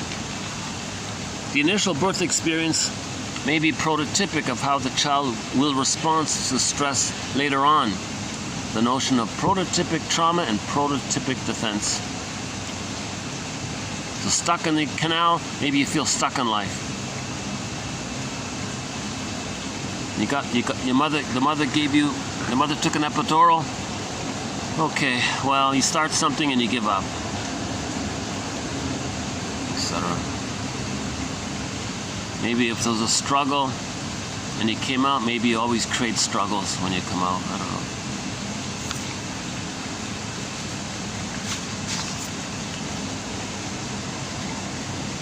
Yeah, the one about Morpheus, yeah. That's an interesting tidbit there, right? Morpheus. So this swoon, okay, if we were to create a god to represent endorphins or morphine, we call it Morpheus. Morpheus is the one that makes us sleep and dull and not be aware, right? So that's endorphins.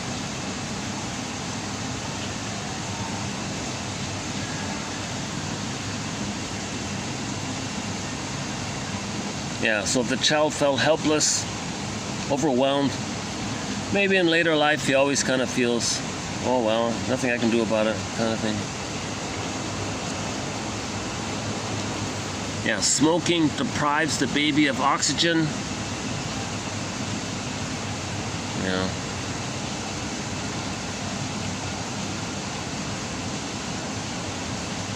Yeah, if the mother's emotionally upset while she's pregnant, the baby will feel it. Okay, this thing about how your defense keeps you away from your pain, the jargon called gating, like a gate between your defense and your pain. And one way the defense can take, one form the defense may take is your belief systems, your intellectualizations, your philosophies, your beliefs, religious ideas. That's a defense against the pain.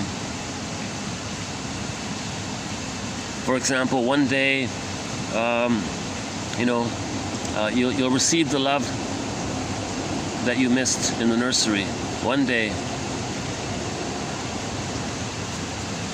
And we gave the example about the 15-year-old guy here. And yeah, how this perceptual thing. Yeah, look at that, eh? Pain makes just about everything shut down or constrict, including our perceptual apparatus.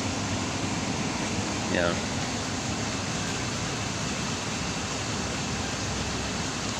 Yeah, the truth is that example about the painting I made up, it's a variation of something Janov said. So I forgot the exact of it. How's lighting okay? Lighting's always a challenge at night. Oh, yeah, that's not too bad, right? The lighting. Number like this. Yeah, let's try that again. Yeah, take a family photo. Let's say the mother holds the family photo and tells let's say it's a slideshow. Or a home, better yet, how about a home video? The mother's playing a home video. And she's telling everybody, oh, look how happy everybody was. Look at my son there. Look how happy he was. He's such a good boy. He's so playful, such a reliable boy, wonderful boy. And the other people watching are like, oh, poor kid. I feel sorry for him. Oh, he's such a wonderful boy, such a nice boy. He did all these wonderful things. and everybody watching goes, so her perceptual apparatus is distorted because of her need to not admit and not see that he's in pain, because that would interrupt her need to use the child to comfort her. So her needs and her pain distorts reality. They don't see things realistically. The reality ego's damaged. That's the scarecrow character. Things are frazzled up with trauma.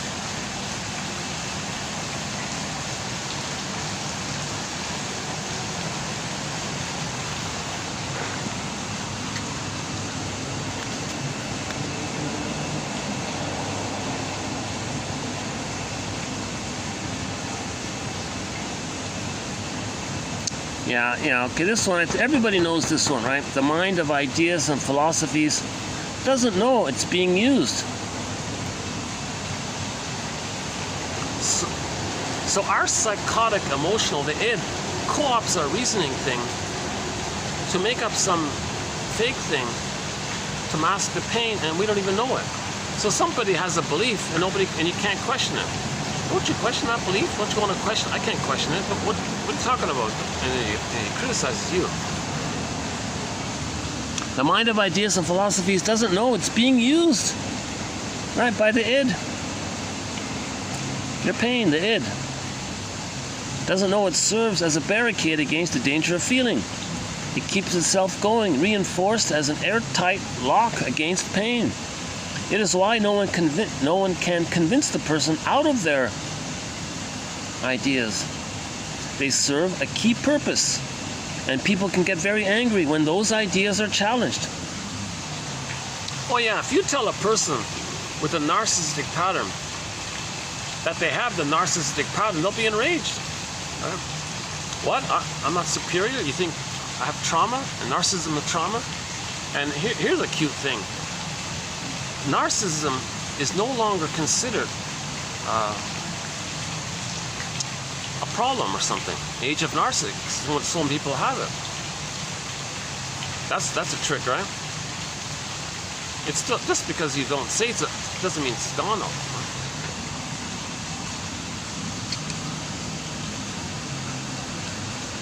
So one form that ideas and philosophies can take is propaganda.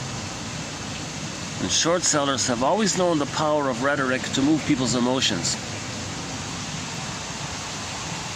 So typical scenario, right? Politician says, there's dangers, I'll make you safe. Oh, there's danger out there, I'll make you safe. Playing with your emotions. The cynical deployment of propaganda to create a mass false consciousness and to manufacture consent.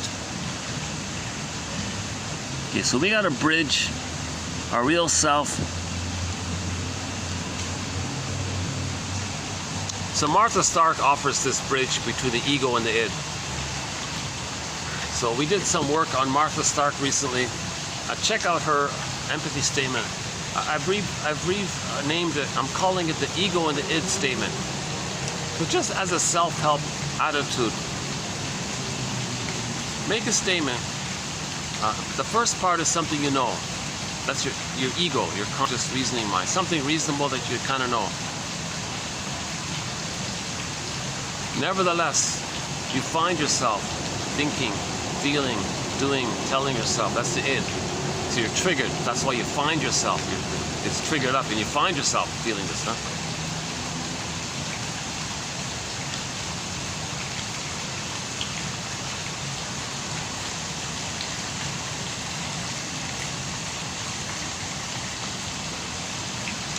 So let's say somebody watches propaganda on TV or something.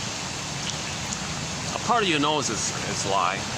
Even though you know this is all a lie and all this, nevertheless you find yourself going along and believing it.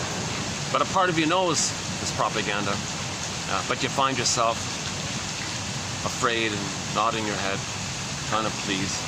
So part of you knows that's the ego and the id. So when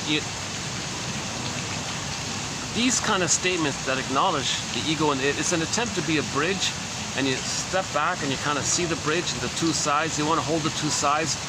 That strengthens the ego, the yes, the ego, and the id. The weakens the id.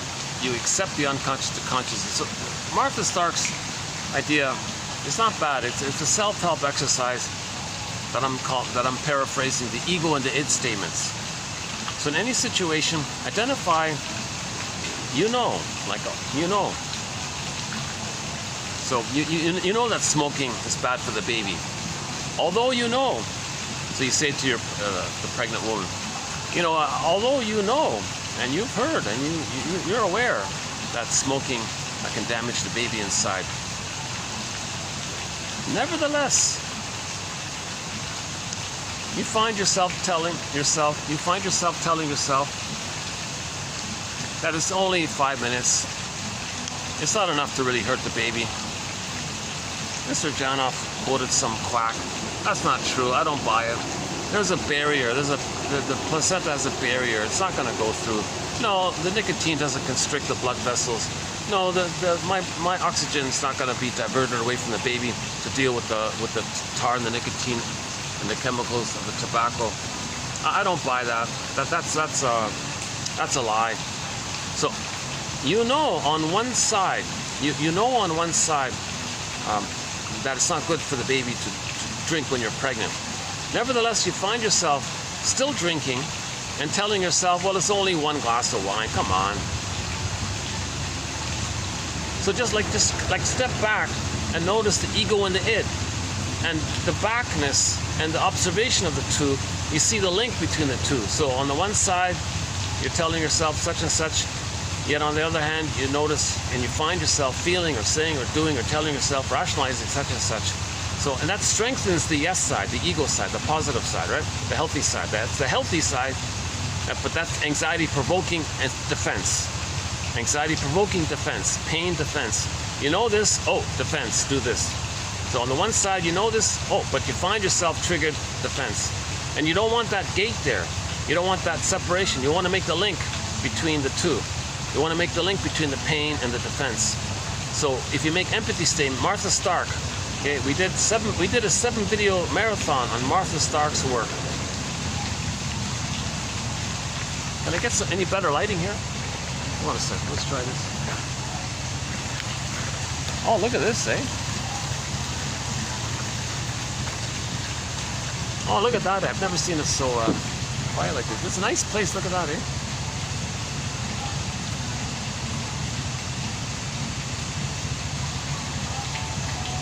Oh, this is rare. Yeah. But people will start pouring in soon. Maybe let's take it next door. I'll have some better lighting, and in the better lighting, maybe I'll kind of wind down the video here. Let's check the battery. Let's see. Battery's holding up. 6 o'clock. Hey, give me a minute to pack up, and we'll go next door. Oh yeah, they're coming in. Yeah, okay. Hold on.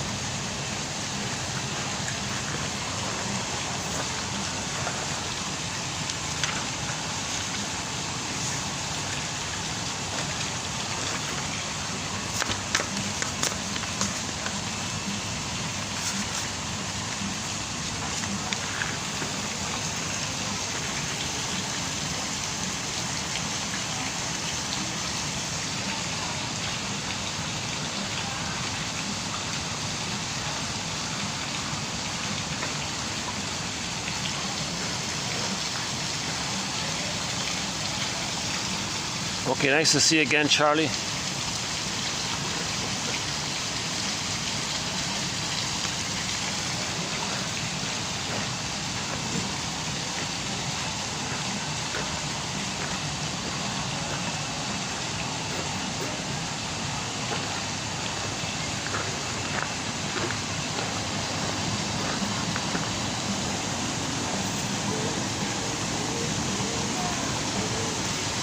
Thank you. Yeah, see ya. Thank you.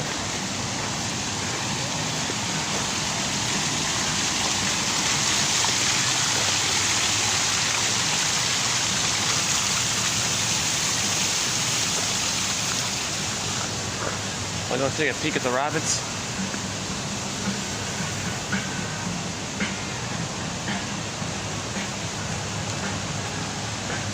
I don't know if you can see them there. There's one. 2.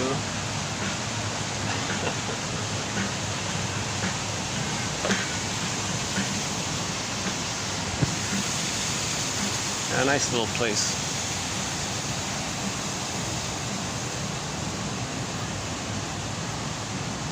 Oh, let me say goodbye to the manager. Hold on a sec. Thank you. Yeah. Oh, she's really nice. Yeah, the manager.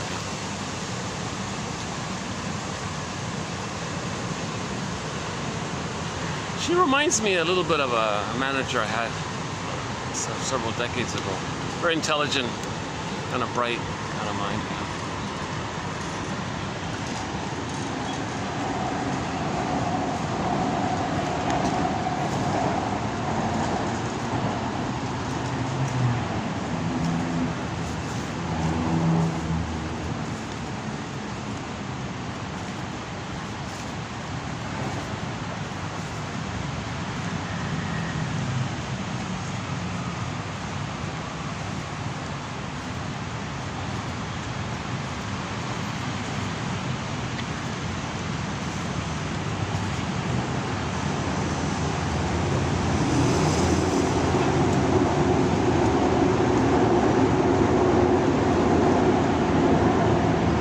Can you see the tree on the opposite side of the road? That's quite a tree, eh? Check that out.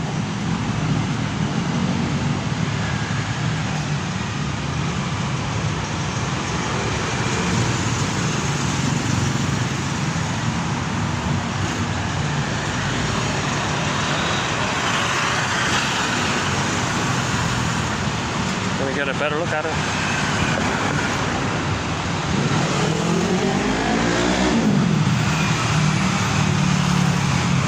How's that? Can I get that?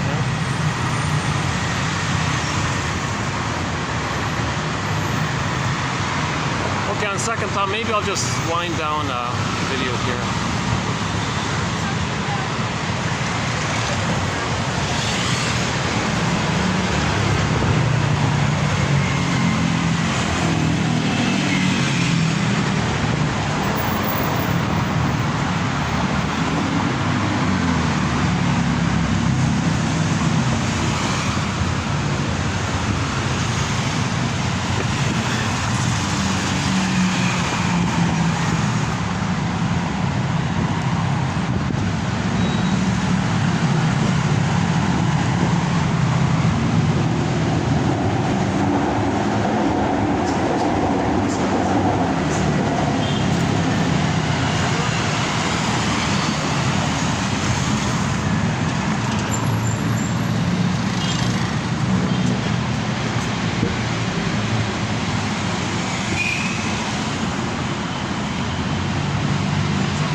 Oh yeah, let me show you what looks like garlic shoots. They call it horse tails.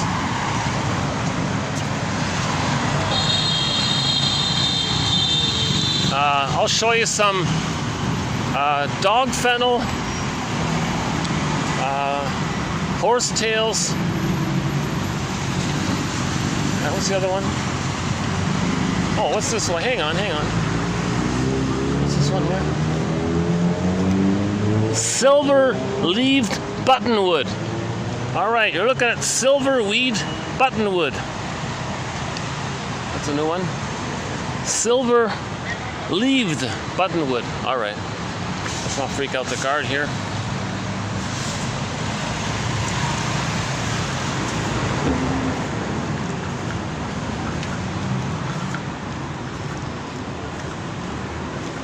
There's a jasmine something here. Hold on a second. Oh yeah, spider lily. Oh yeah. This is a familiar one, right? Spider lily. Spider lily. Yeah. Okay.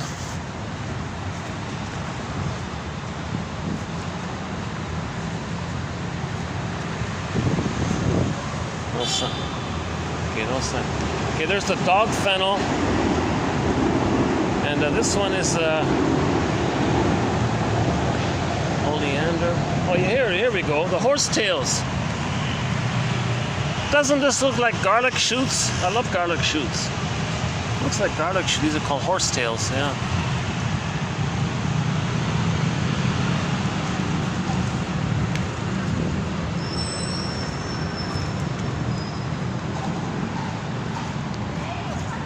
And the other one's the dog fennel. Yeah, there it is there, dog fennel. This is called dog fennel.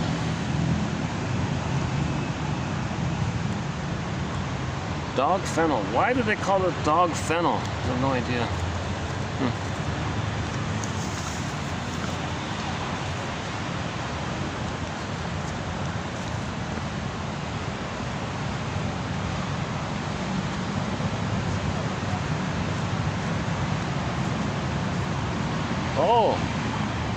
Oh, look at that fig tree. Oh, this is a fig tree. Oh, wow. Okay, I don't know if you can see it too well, but that's a fig tree you're looking at, according to the sign. Okay, let's just stay out here. Let's just wind down the video out here. I don't want to use their indoor park too much.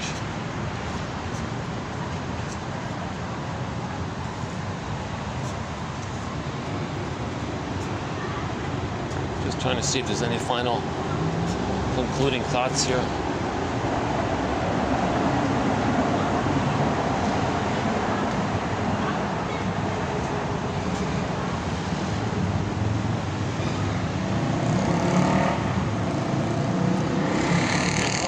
Some good lighting, okay.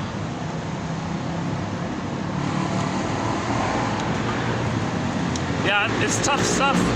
This Janov material is pretty interesting.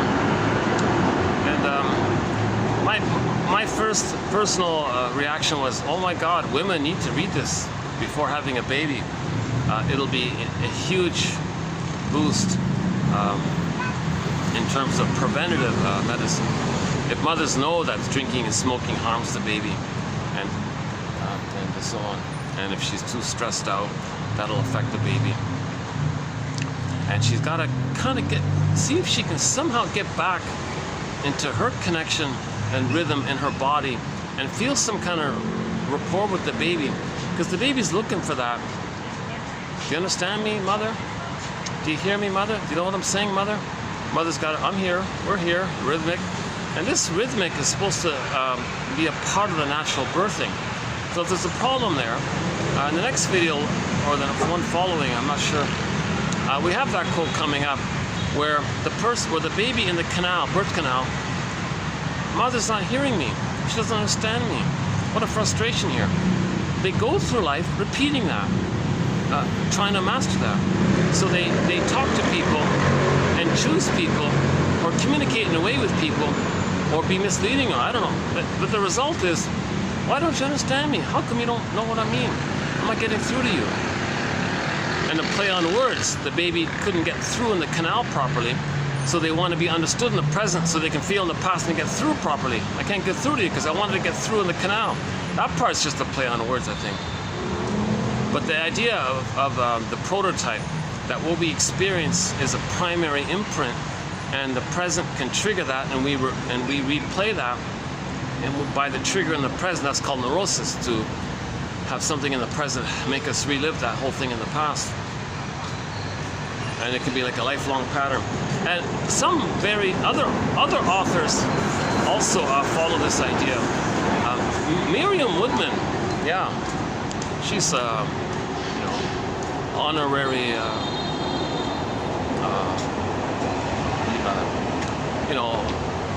won many awards and all this. Miriam Woodman, the author of Addiction to Perfection. Let's see, I'll put it in here. Hold on a second.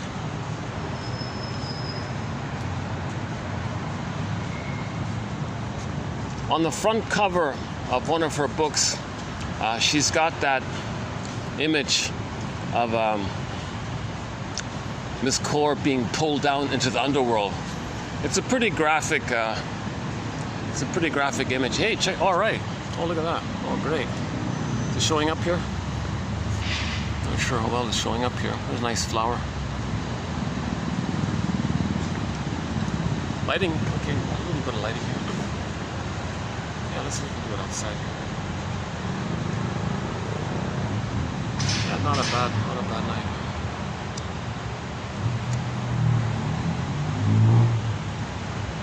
I just saw in the newspaper an announcement that one of the parks in the city has a lot of sunflowers or something. So thinking maybe, can I do a video in the sunflower park? That'd be fun, right? All sunflowers all around.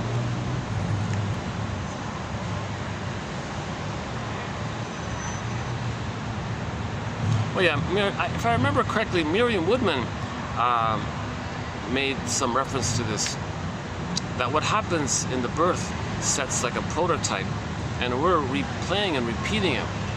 Now, I didn't pay much heed to it, but now that I'm reading Janov, I'm reminded of it. The only example I remember of hers was there was some kind of a, one of her clients, she said, is it a breech birth or something? Came out the opposite way. Instead of the head coming out, the feet came out. So he came out like kind of backwards or something. And she said that guy in life kind of does things in reverse all the time. It's like does things in an awkward reverse way. And she links it to the prototype that when he was born, he came out the other way, like feet first instead of head first. So she said this client had this strange way of living where they did things in reverse. Yeah, I'm not really getting that one.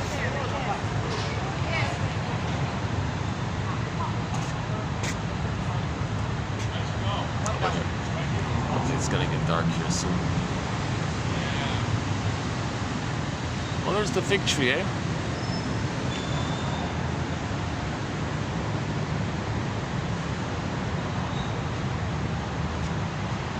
How about in here? Hold on a second.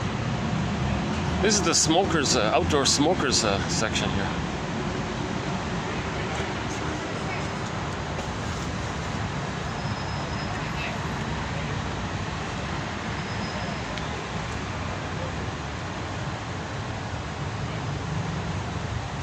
Oh, there's some more horsetails. Horsetails. Yeah, look at that. These are called horsetails. Honest to God, it reminds me so much of garlic shoots. I used to love the garlic shoots.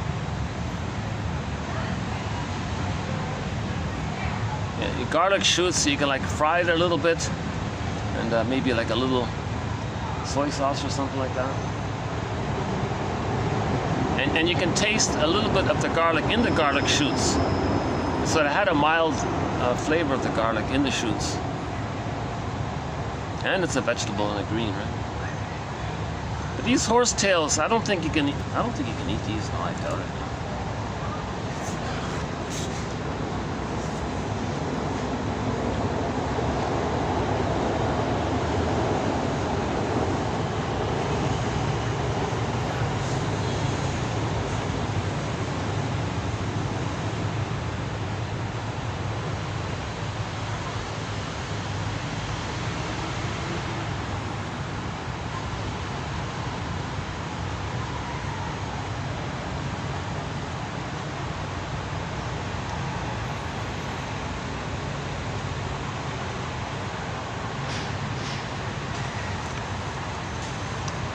Yeah, we have a few quotes from Miriam Woodman. Not too many, really. But,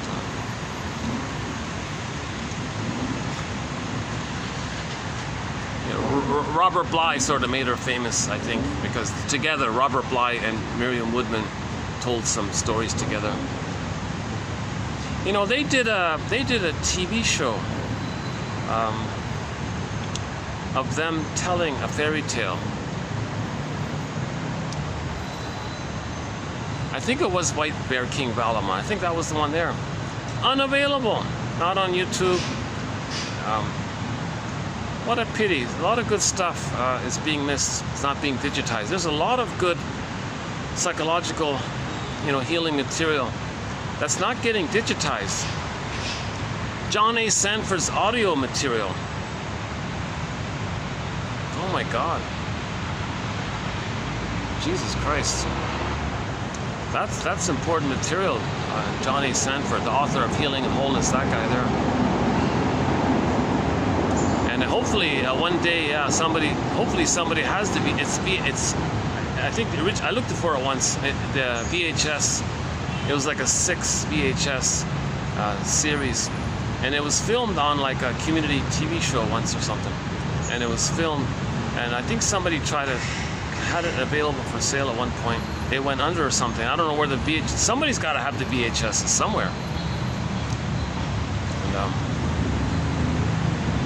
actually, Robert Bly, when he gives a lecture, he refers to that TV series that he did. TV Ontario, I think it was.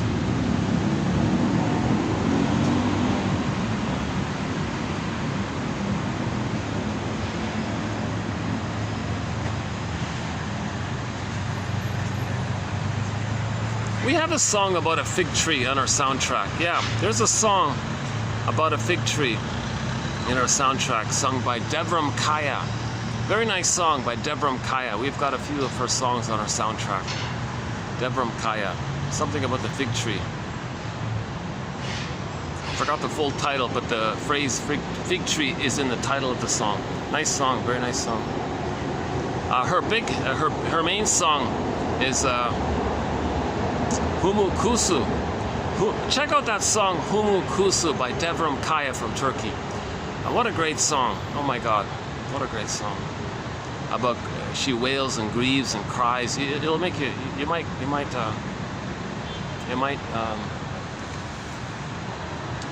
bring a tear. Yeah, tears are healing, right?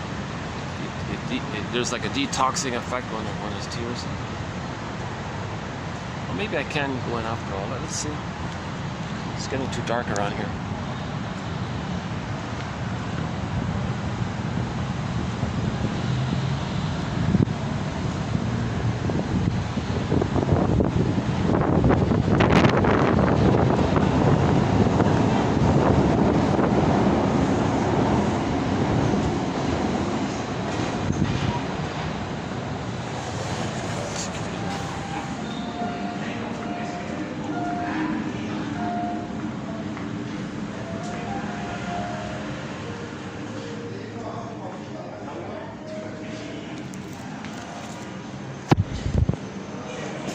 This is where we get the Blue Jay painting in the book there. They got a coffee table book here. Yesterday I ended up with the Blue Jay. Why don't we end it as well? Let's wrap up this video here with our Blue Jay. Shirley Temple says the bluebird of happiness is within. So if we can strengthen our ego, which helps us to know our uniqueness. And if we're aware of our uniqueness, our interests and all this, and then express our uniqueness by being aware of it, first of all. Now, trauma, you're not aware of it, remember. Too much pain, you can't be aware of it. But when you do some grieving and all this, where's it again? Oh, here we go. It's over here somewhere. So, here we go. Yeah. So finally, that's not it. Oh, here, this one here, yeah, with the orange beaks. Yeah, I like this one. Yeah. So if we can be aware of our uniqueness, you see. But to get there, you need a level of safety to get you in touch with your uniqueness. And then when you express your uniqueness via your conscious awareness of your uniqueness, your interests, and you express your uniqueness, that's considered loving life, a path with heart, pleasure. The bluebird of happiness is within. Okay, thanks very much. I'll see you in 27. We'll see you in 2748, which will be part 4 in our series of quotes from the author Arthur Janoff.